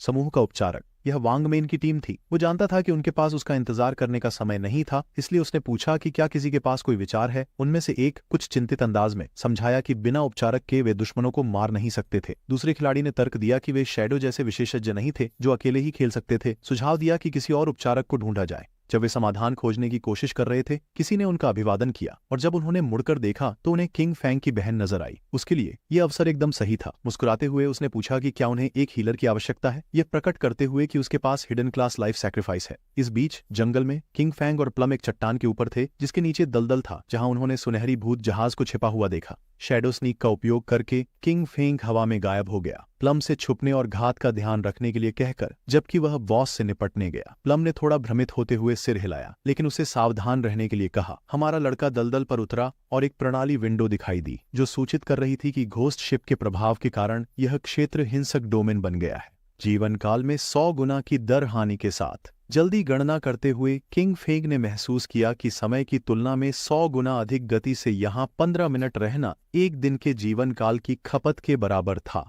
उसके लिए इस प्रकार का हिंसक कालिक क्षेत्र विशेष प्रभाव नहीं डालता था। सिस्टम ने यह पता लगाया कि गोल्डन टियर घोस्ट शिप स्तर 5 का बॉस है और फिर कुछ अप्रत्याशित हुआ। 45 मिनट और 25 सेकंड का टाइमर दिखाई दिया। किंग फेंग को कुछ आश्चर्य हुआ यह देखकर कि इस तरह के विशेष बॉस को हराने के लिए समय सीमा हो सकती है, लेकिन वह सौभाग्यशाली महसूस कर रहे थे क्योंकि अभी भी 45 मिनट बाकी थे। ये उसे मारने के लिए पर्याप्त समय था। इंस्टेंट शैडो स्लैश का उपयोग करते हुए किंग फेंग बिजली की तरह तेजी से चला, बॉस पर शक्तिशाली कट लगाते हुए जो कुल 1500 का नुकसान कर रहा था। जब बॉस यह समझने की कोशिश कर रहा था कि क्या हो रहा है, किंग फेंग ने शैडो स्नीक को निष्क्रिय किया और एक वेनम डार्ट छोड़ा जो जहाज की घंटी को सीधे मारता है, सक्रिय करता है गंभीर हिट और छुपा हमला तोड़ देता है। जबकि जहर लगातार नुकसान कर रहा था, किंग फेंग ने बॉस से खुद को दूर कर लिया। सुनहरे भूत जहाज को चढ़ने के लिए कुछ चुनौतीपूर्ण बिंदु थे। सबसे पहले बहुत से लोग नहीं जानते थे कि इसकी कमजोरी क्या थी और मानते थे कि यह इसका कंकाल शरीर होगा या जहाज, लेकिन वास्तव में कमजोर बिंदु जहाज के सिरे पर स्थित भूत की आग वाली घंटी थी। जब इसकी कमजोरी पर हमला किया गया तो बॉस गुस्सा हो गया और उसने आसपास के पानी को नियंत्रित कर लिया। बॉस ने एक बड़ा ये हमला तैयार किया जिससे पानी के स्तंभ उभरने लगे। हमलों से बचते हुए किंग फेंग बॉस के करीब आने लगा। पानी के स्तंभों का नुकसान असामान्य रूप से अधिक था और प्रारंभिक चरण के योद्धा जो चांदी के कवच पहनते थे मुश्किल से एक आघात सह सकते थे। वह खुश था क्योंकि उसकी शैडो क्लास में उच्च फुर्ती थी, नहीं तो वह बच नहीं पाता। उसी समय दलदल से हाथ उभरे भूत के रूप में जाने जाने वाले सड़ते झोंबी सतह पर आने लगे। किंग फेंग को याद आया कि जैसे ही एओई हमला खत्म होगा बॉस 12 सड़ते हुए जल भूतों को बुलाएगा जो प्रत्येक चांदी स्तर की क्षमता रखते हैं। शैडो स्नीक की वजह से भूत किंग फेंग की उपस्थिति को नहीं पहचान सके क्योंकि वह उनके बीच में ही खड़ा था। 12 सड़ चुके पानी के भूत उग्रता से हमला करने वाले थे और अधिकांश दल उस समय तक फ्रेंजी में होते, और यदि यह पर्याप्त नहीं था तो स्वर्ण भूत जहाज हर 3 मिनट में एक सड़ा हुआ पानी का भूत बुलाता। यदि आप उन्हें निपटाने में पर्याप्त तेज नहीं थे तो उनकी संख्या केवल और बढ़ती जाती, जिसके परिणाम स्वरूप पूरी पार्टी का सफाया हो सकता था। लेकिन चूंकि वह उसमें रहा था, शुरुआत से ही दिखने वाला, वे उसे नहीं देख पाएंगे। उसे केवल सही कोण खोजना था। इंस्टेंट शैडो स्लैश का उपयोग करके उसने तेजी से चलना शुरू किया और एक बार में सभी भूतों को नष्ट कर दिया। जब हमारा लड़का राक्षसों से निपट रहा था, प्लम्प चट्टान से देख रही थी। वह कांप रही थी और लाल हो गई थी। यह समझ गई थी कि यही रैंक 1 विशेषज्ञ शैडो की ताकत थी।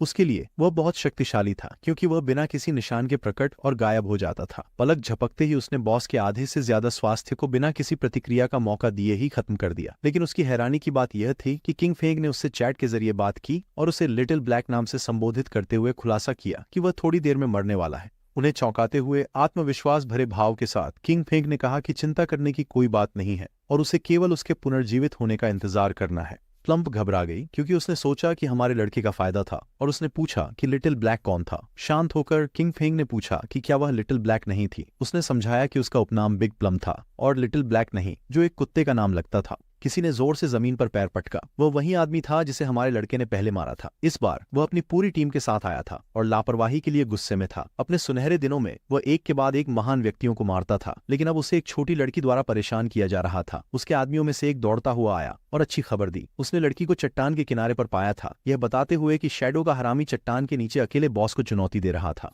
नेता संकल्प से भरा था और सोचा कि वे उसे मार सकते हैं क्योंकि इस बार वह अपनी पूरी टीम के साथ आया था। दलदल में बॉस गुस्से में था और जहाज की घंटी चमक रही थी। किंग फेंग चरण 4 में था और उससे निपटना सबसे मुश्किल था। बॉस ने चप्पू उठाया जिससे शक्तिशाली लहरें उत्पन्न हो गईं। जब उसका आधा स्वास्थ्य रह गया तो उसने विशाल आत्मा उभार का प्रहार किया। लहरें दलदल में फैलने लगीं जिससे प्लम की आंखें डर के मारे फैल गईं। आत्मा उभार ने हमारे लड़के की अदृश्यता कौशल को अक्षम कर दिया और उसके पैरों के नीचे कुछ उभरने लगा। अगले ही क्षण एक शक्तिशाली विशाल जलस्तंभ ने उसके शरीर को जकड़ लिया जिससे दावोंसित नुकसान हो गया। सिस्टम ने उसकी मृत्यु की पुष्टि की। हमारे लड़के ने 326 साल की अप्रवर्तनीय आयु और 1087 दिन की प्रवर्तनीय आयु खो दी। नेता जो चट्टान पर था इस सोचकर प्रसन्न था कि कई बार विशेषज्ञ कहे जाने के बाद राजा फेंक अभिमानी हो गया था। उसके लिए हमारा लड़का मूर्ख था जो ये विश्वास कर रहा था कि वह अकेले एक गोल्ड बॉस को चुनौती दे सकता है। किंग फेंग की आयु भूमि पर पड़ी देखकर वह और उसके आदमी पागलों की तरह उसकी ओर दौड़ने लगे। उन्हें नहीं पता था कि शैडो इतना धनी था। यह समझते हुए कि इतनी बड़ी रोशनी की गेंद में कम से कम 100 दिन की आयु होनी चाहिए, उन्होंने सोचा कि अब जब बॉस की स्वास्थ्य कम है तो उसे मार डालें और साथ ही हमारे लड़के की आयु भी इकट्ठा कर लें। लेकिन जैसे ही उन्होंने एक और कदम उठाया वे आकाश में प्रकट हो गए। नेता असमंजस में था, यह नहीं जानते हुए कि क्या हो रहा है। वह और उसके लोग शेल टाउन वापस टेलीपोर्ट हो गए। वे निराश महसूस कर रहे थे। यह समझ नहीं पा रहे थे कि यह बॉस इतना शक्तिशाली क्यों था और खिलाड़ी शैडो ने इसे कैसे इतने कम स्वास्थ्य तक पहुंचाया। कुछ लोग गुस्से में थे क्योंकि दलदल में प्रवेश करने के तुरंत बाद बॉस ने पानी के स्तंभ से उन्हें तुरंत मार दिया था। इस बात का उल्लेख नहीं कि दलदल छोटे मोब्स से भरा हुआ था। उनके लिए इसे लड़ने का कोई तरीका नहीं था। नेता ने दांत भींच लिए और इसे मानने से इनकार कर दिया। उन्हें भारी नुकसान हुआ था, इसलिए उसने अपने लोगों को आदेश दिया कि वे उसका अनुसरण करें क्योंकि वह फिर से प्रयास करना चाहता था। इसी समय कोई कूदा। यह किंग फेंग था जो पहले ही दलदल में लौट आया था। वह जमीन पर इतनी सारी जीवन अवधि गिरती हुई देखकर थोड़ा भ्रमित हो गया। चैट का उपयोग करके उसने लिटिल ब्लैक को सूचित किया कि वह पहले ही वापस आ गया है और यह भी पूछा कि वहां इतनी जीवन अवधि की लाइट ऑन ऑर्ब्स क्यों है। लिटिल ब्लैक ने यह देखकर कुछ आश्चर्य व्यक्त किया कि वह इतनी जल्दी वापस आ गया था, यह बताते हुए कि आयु समूह के उन लोगों की थी जिन्होंने शोर शराबे से बॉस के खिलाफ हमला किया था लेकिन पानी के खंभे से मिटा दिए गए थे। किंग फेंग मुस्कुराए बिना नहीं रह सके यह देखकर कि उन्होंने अपनी ताकत को अधिक आंका था, लेकिन फिर उन्हें याद आया कि उनके पिछले जीवन में वह भूत जहाज के कारण बहुत पीड़ित हुआ था। बॉस अभी भी उस क्षेत्र में घूम रहा था। किंग फेंग ने इसे देखना शुरू किया, यह जानते हुए कि गोल्डन भूत जहाज केवल एक बार अचल कौशल का उपयोग करेगा।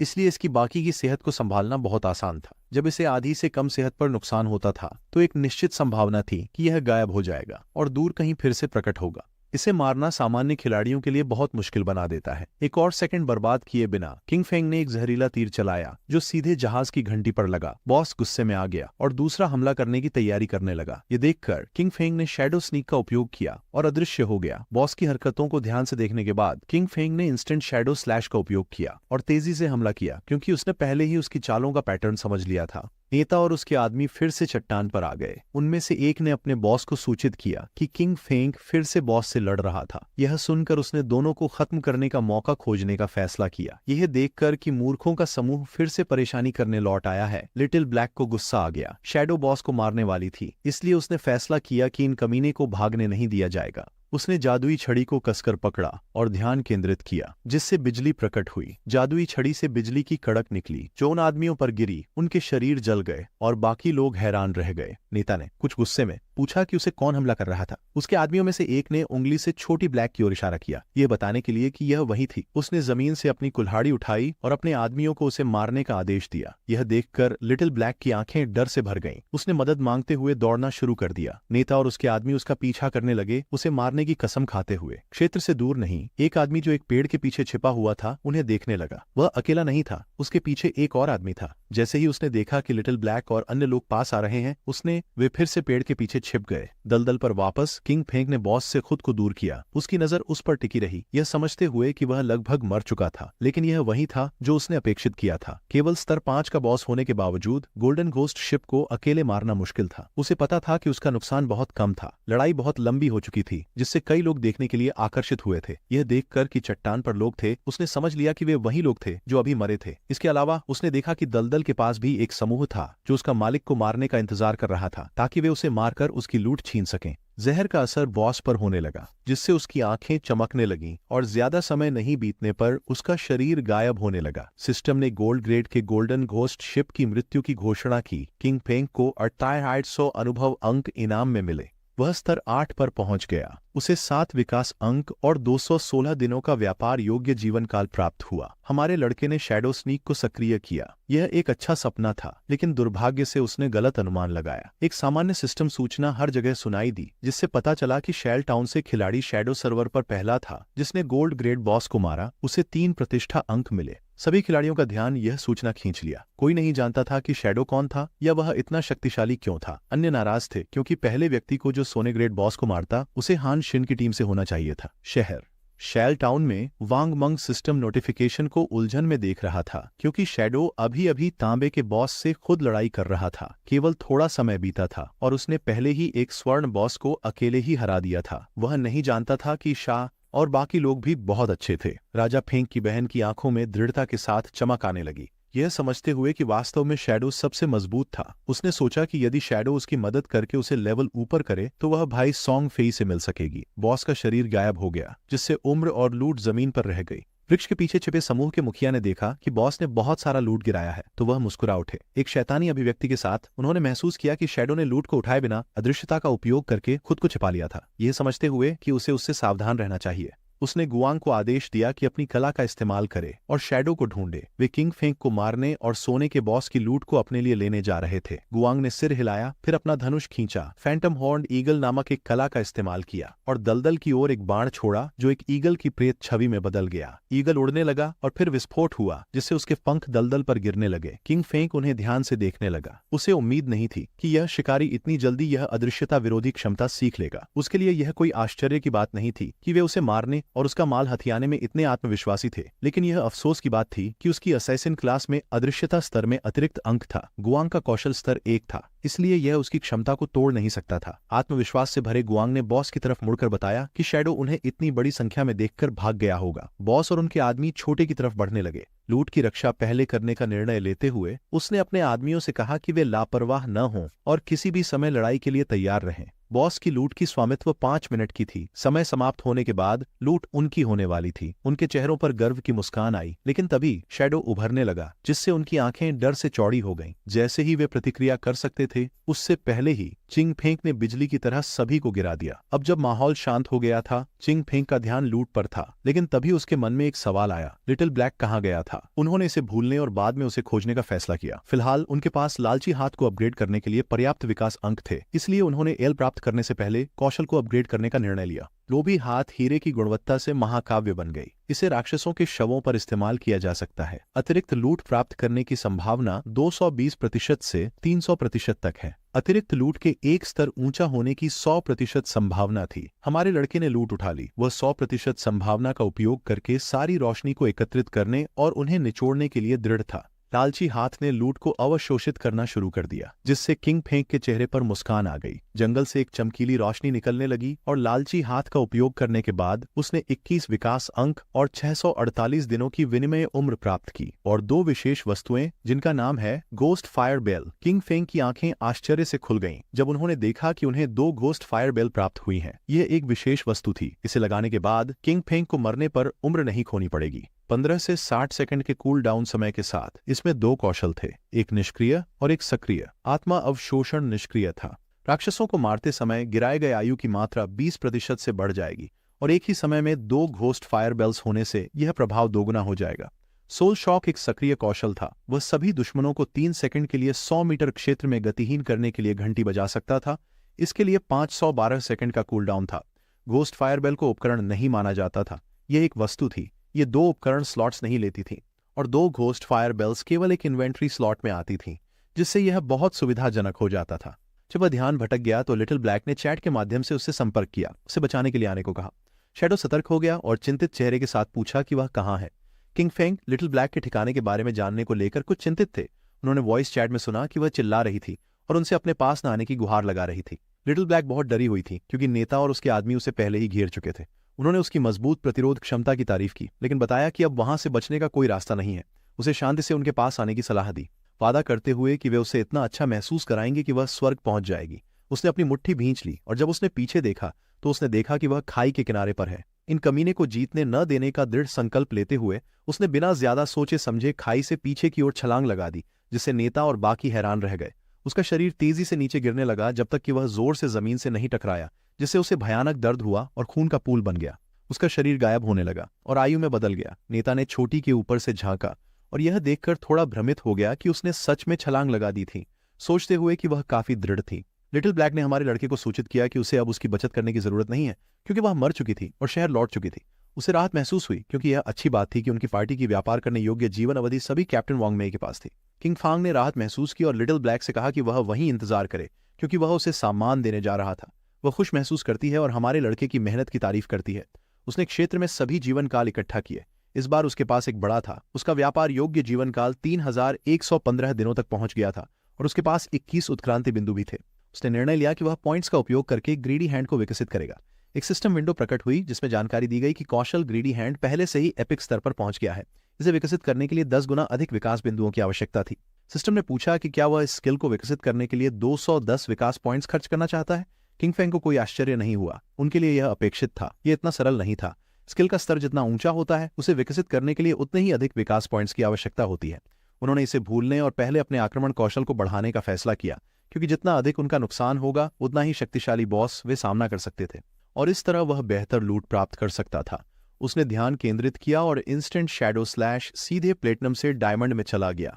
कौशल की हमला सीमा 21 मीटर से बढ़कर 27 मीटर हो गई। अदृश्यता की स्थिति की अवधि 7 सेकंड से बढ़कर 9 हो गई।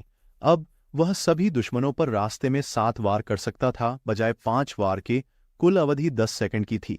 वार की लंबाई 3.1 मीटर से बढ़कर 4.1 मीटर हो गई और अब हर वार से 200 की बजाय 300 अतिरिक्त नुकसान होगा। उसने 10 इवोल्यूशन पॉइंट्स इस्तेमाल किए और अब उसके पास केवल 3 पॉइंट्स बचे थे। शुरुआती स्किल बैकस्टैब एनहांसमेंट सामान्य से सोने में चला गया, कांस्य और चांदी को छोड़ते हुए। बैकस्टैब का उपयोग करते समय डैमेज 15% की बजाय 30% बढ़ जाएगा। किंग फैंग खुश था क्योंकि इंस्टेंट शैडो स्लैश को 2 बार विकसित करने के बाद उसका डैमेज 2 गुना हो गया था।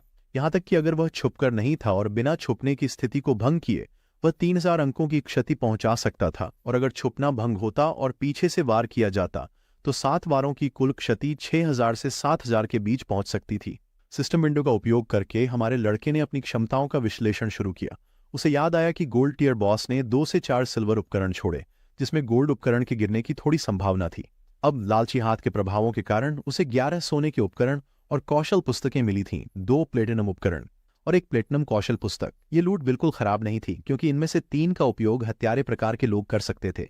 उपकरणों में प्लेटिनम के घोस्ट शिप ड्यूल ब्लेड शामिल थे, जो एक हत्यारे वर्ग का हथियार था, जिससे 136 अंक का नुकसान, 22 अंक की फुर्ती, 24% की हमले की गति मिलती थी और 17 अंक की आर्मर पेनेट्रेशन। इस हथियार का उपयोग करने की आवश्यकता स्तर 5 होना था। इस हथियार का अनोखा प्रभाव यह था कि प्रत्येक सामान्य हमला 2 बार नुकसान पहुंचाता था। किंग फेंग ने दोनों खंजर पहन लिए। प्रभाव बहुत उपयोगी नहीं था, क्योंकि मूलतः वह हमेशा अपने कौशल का उपयोग करके नुकसान पहुंचाता था। लेकिन इस हथियार का आधारिक हमला काफी ऊंचा था और इसमें 22 फुर्ती अंक भी थे। हमले की गति भी कौशल का प्रयोग गति बढ़ाने वाली थी, जो रिकवरी समय कम करने वाली थी, इसलिए यह पूरी तरह से बेकार नहीं था। और कवच भेदी गुणों के लिए लाभ भी काफी ऊंचे थे। फिर हमारे लड़के ने सोने स्तर की घोस्ट फायर लेदर आर्मर को 25 शारीरिक रक्षा अंकों के साथ पहन लिया। 50 अंकों की आग तत्व प्रतिरोधक क्षमता, 14 अंकों का क्षति अवरोध, 419 स्वास्थ्य बिंदु प्रदान करते हैं और आवश्यक। उनकी वर्तमान स्वास्थ्य स्थिति 350 अंक थी और इस उपकरण ने वाकई में सीधे 419 स्वास्थ्य अंक जोड़े थे। जब उन्होंने इसे पहना तो अधिकांश खिलाड़ी अब उनकी रक्षा को भी नहीं तोड़ पाएंगे। उन्होंने सिस्टम का उपयोग करके अपने रक्षात्मक उपकरण को अदृश्य करने का निर्णय लिया और हत्यारे वर्ग की प्रारंभिक उपस्थिति का उपयोग किया। इस तरह अन्य लोग उसके उपकरण को अपनी आंखों से नहीं देख पाएंगे और उन्हें इसे देखने के लिए खेल इंटरफेस में प्रवेश करना होगा। यह अभी खत्म नहीं हुआ था, क्योंकि अभी एक अंतिम टुकड़ा बचा था। संदूक की जांच करने पर उसने देखा कि यह एक कौशल पुस्तक थी। इसे सोने की श्रेणी की घोस्ट शैडो ब्लर कहा जाता था, एक हत्यारे वर्ग का कौशल। इसमें एक निष्क्रिय विशेषता थी। ये 15% पलायन दर प्रदान करती थी और डॉज सक्रिय होने पर सभी नुकसान से सुरक्षा प्रदान करता था। किंग फेंग को हत्यारे की जीवित रहने की कौशल को प्राप्त करके खुशी हुई, लेकिन फिर उसे याद आया कि यह कौशल बहुत कमजोर था, क्योंकि इस खेल में डॉज दर बढ़ाना बहुत कठिन था और यदि कोई प्रयास करके डॉज रेट बढ़ाए तो अन्य गुण कम होंगे और यदि डॉज सक्रिय नहीं हुआ तो यह बहुत खतरनाक होगा। हमारे लड़के का शरीर चमकने लगा, क्योंकि वह बाकी लोगों से अलग था। वह डॉज दर बढ़ाते हुए अनंत रूप से कौशल विकसित कर सकता था। वह अन्य गुणों का बलिदान नहीं करेगा, इसलिए उसके लिए केवल लाभ ही थे। किंग फेंग ने क्षेत्र से दूर जाना शुरू किया और निर्णय लिया कि वापस लौटने का समय आ गया है। शेष लूट योद्धा की थी। पुजारी और तीरंदाज के वस्त्र वह उन्हें वांग मेंग को 10% छूट के साथ बेच सकता था, और भले ही वे अभी उन्हें खरीद नहीं सके, उसे यकीन था कि वांग मेंग की व्यक्तित्व के कारण वह उन्हें उधार बेच देगा। ये बड़ा उन्नयन सब छोटे ब्लैक के कारण ही था। बिना इस कोई के वह स्तर 5 की भूतिया जहाज को खोजकर हमला नहीं कर पाता, इसलिए उसने उसे धन्यवाद देने का निर्णय लिया। किंग फेंग एक पेड़ के पास से गुजरा और तभी नेता कौन गुस्से में था और उसके आदमी दिखाई दिए। किंग फेंग ने उन्हें देखा और उन्होंने भी उसे देखा और उनके चेहरे फीके पड़ गए। डर से भरी आंखों के साथ वे शैडो को देखते ही भागने लगे। जैसा कि उम्मीद थी, किंग फेंग उन्हें भागने नहीं देने वाला था, इसलिए उसने शैडो स्टेल्थ का इस्तेमाल किया और जब तक स्किल सक्रिय हो रही थी उसने एक लंबी सांस ली। इससे पहले कि वे एक और कदम आगे बढ़ा पाते, किंग फेंग बिजली की तरह हिला और सभी अधीनस्थों को खत्म कर दिया। यह देखकर नेता घबरा गया और पूरी ताकत से भागा, लेकिन किंग फेंग ऐसा नहीं होने देने वाले थे। हमारा लड़का उसके सामने आया और अदृश्यता कौशल को निष्क्रिय कर दिया। नेता का चेहरा किंग फेंग के सामने था। उसकी आंखों में आंसू और डर भरा था। उसने अपनी गलती मान ली और वादा किया कि वह इसे फिर नहीं करेगा, और हमारे लड़के से आग्रह किया कि उसे जाने दें, क्योंकि उसके पास 1 वर्ष से भी कम उम्र बची है। ठंडे नजर से किंग फेंग ने पूछा कि क्या उसने दूसरों पर हमला करते समय पहले अपनी खुद की किस्मत के बारे में सोचा था। बिना पछतावे के किंग फेंग ने एक जहरीला तीर मारा और जब नेता दर्द में तड़प रहा था, उसने पीठ मोड़ी और चला गया। उसने बहुत सारे खिलाड़ियों को मार डाला था, इसलिए उसे किलर नामक स्थिति की एक परत प्राप्त हुई। वर्तमान में वह किलर स्थिति की पहली परत में है। उसकी मृत्यु पर उसकी वर्तमान जीवन अवधि का 75% खो जाएगा। किंग फेंग शांत था, क्योंकि उसके पास घोस्ट फायर बेल थी। अगर वह लापरवाह होता और एक बार मर जाता तो भी उसकी जीवन अवधि नहीं घटती। किंग फेंग शेल टाउन लौट आया और हर किसी की निगाहें उस पर टिक गईं। लोग आपस में बात करने लगे, क्योंकि उसने एक गोल्ड टियर बॉस को मार डाला था। हर कोई हैरान था ये देखकर कि उसने कोई उपकरण नहीं पहना था। कुछ लोगों ने सोचा कि उसने बॉस को हराने के लिए बग्स का उपयोग किया होगा। जब हमारा लड़का क्षेत्र के माध्यम से चल रहा था, एक आदमी उसके पास आया और उससे इंतजार करने का निवेदन किया। किंग फेंग ने जिज्ञासा के साथ मुस्कुराते हुए एक कौशल पुस्तक दिखाई। आदमी ने बताया कि उन्होंने गलती से यह हत्यारे की कौशल पुस्तक खरीद ली थी और उससे निवेदन किया कि वह इसे स्वीकार कर ले और ऐसा मान ले जैसे उनके बीच कुछ भी नहीं हुआ हो। सिस्टम ने स्किल बुक की पहचान की। ये एक सामान्य स्तर की इम्पेल नामक थी। ये एक एकल लक्ष्य स्किल थी। हिट पर यह 20 अटैक पॉइंट्स जोड़ती और 2 सेकंड के लिए स्टन करती थी, 22 सेकंड के कूलडाउन के साथ। चिंग फेंग ने स्किल बुक ली और उनकी आंखें आश्चर्य से खुल गईं, क्योंकि यह एक कंट्रोल स्किल थी। किताब लेने के बाद वो अपनी राह चला गया और वह आदमी और बाकी लोग अपनी राह पर चले गए। उनमें से एक आदमी गुस्से से भरा उसने शियान शाओ से कहा कि वे किंग फेंग द्वारा मारे गए थे। उसके लिए यह बहुत कायरता थी कि उसे एक कौशल पुस्तक देनी पड़ी। दूसरा आदमी सिर हिला रहा था क्योंकि कोई भी उनके साथ ऐसा व्यवहार नहीं करता था। दूसरे आदमी ने फैसला किया कि वे अपनी हर एक पहचान का उपयोग करके लोगों को इकट्ठा करेंगे, सभी अपना योगदान देंगे। उन सभी में से एक एक थूक भी किंग फेंग को डुबो सकता था, इसलिए उसे डरने की कोई वजह नहीं थी। गंभीर नजर से जियान शाओ ने स्पष्ट किया कि शैडो इतनी तेजी से बढ़ रहा था और खुद को लेवल अप कर रहा था तो उसके पास जरूर एक बड़ा रहस्य होना चाहिए। वह असल जिंदगी में उसे खोजकर उसका अपहरण करना चाहता था, क्योंकि न केवल वे उसका रहस्य सीख सकते थे, लेकिन वे उसे अपनी उम्र बढ़ाने के लिए अपना गुलाम भी बना सकते थे। उस आदमी ने जियो शाओ की इस महान योजना की प्रशंसा की। जियो शाओ ने परिवार से एक महिला को भेजने का निर्णय लिया ताकि राजा से जानकारी प्राप्त की जा सके। जब उसने शैडो की आवाज अभी अभी सुनी थी तो वह बहुत विदेशी लग रही थी। वह जानता था कि वह उनके समूह में नहीं है, जिसका मतलब था कि वह बहुत गरीब है। उन्होंने तय किया कि एक पेशेवर सुंदरता खोजेंगे, क्योंकि वे निश्चित थे कि किंग फेंग जाल में फंस जाएगा। किंग फेंग ने लिटिल ब्लैक से मुलाकात की और उससे व्यापार स्वीकार करने को कहा, क्योंकि वह उसे कुछ चीजें देना चाहता था। यह सुनकर उसकी आंखों में उत्साह भर गया, लेकिन उसने समझाया कि उसका नाम लिटिल ब्लैक नहीं बल्कि बिग बड़ी बेड़। किंग फेंग ने उसे एक शक्तिशाली कौशल और एक हार दिया और उनका उपयोग करने पर आग शुरू हो गई उसके जादुई डंडे से प्रकट होने के लिए। वह खुश थी क्योंकि इस कौशल और हार से उसका नुकसान कई गुना बढ़ गया था। अधिक खत्म। उसकी माना पुनर्जनन दोगुनी से भी अधिक हो गई थी। उसने दिल से उसका धन्यवाद किया। हमारे लड़के ने कहा कि इसकी जरूरत नहीं थी, बताते हुए कि वह सिर्फ उनके समझौते का पालन कर रहा था, और उससे अंतरिक्ष की अंगूठी देने को कहा। मुस्कुराते हुए उसने सूची से अंतरिक्ष की अंगूठी निकाली और कहा कि वह उसे रख सकता है। उसके चेहरे पर लाली आ गई। उसने बताया कि जब वह जंगल में भाग रही थी तो उसे एक भूमिगत गुफा का पता चला, जो वास्तव में एक प्रवेश द्वार लग रही थी। एक खंडहर। पूछते हुए कि क्या वह रुचि रखते हैं, किंग फेंग कुछ हद तक आश्चर्यचकित थे, क्योंकि पहले यह स्वर्णिम भूत जहाज था और अब यह खंडहर का प्रवेश द्वार था। यह जानकर कि इस लड़की के दोस्त होना वास्तव में फायदेमंद था। ईमानदारी पारस्परिक थी। अगर उसने उसे दोस्त होने के उपकरण नहीं दिए होते तो शायद वह यह जानकारी उसे नहीं बताती।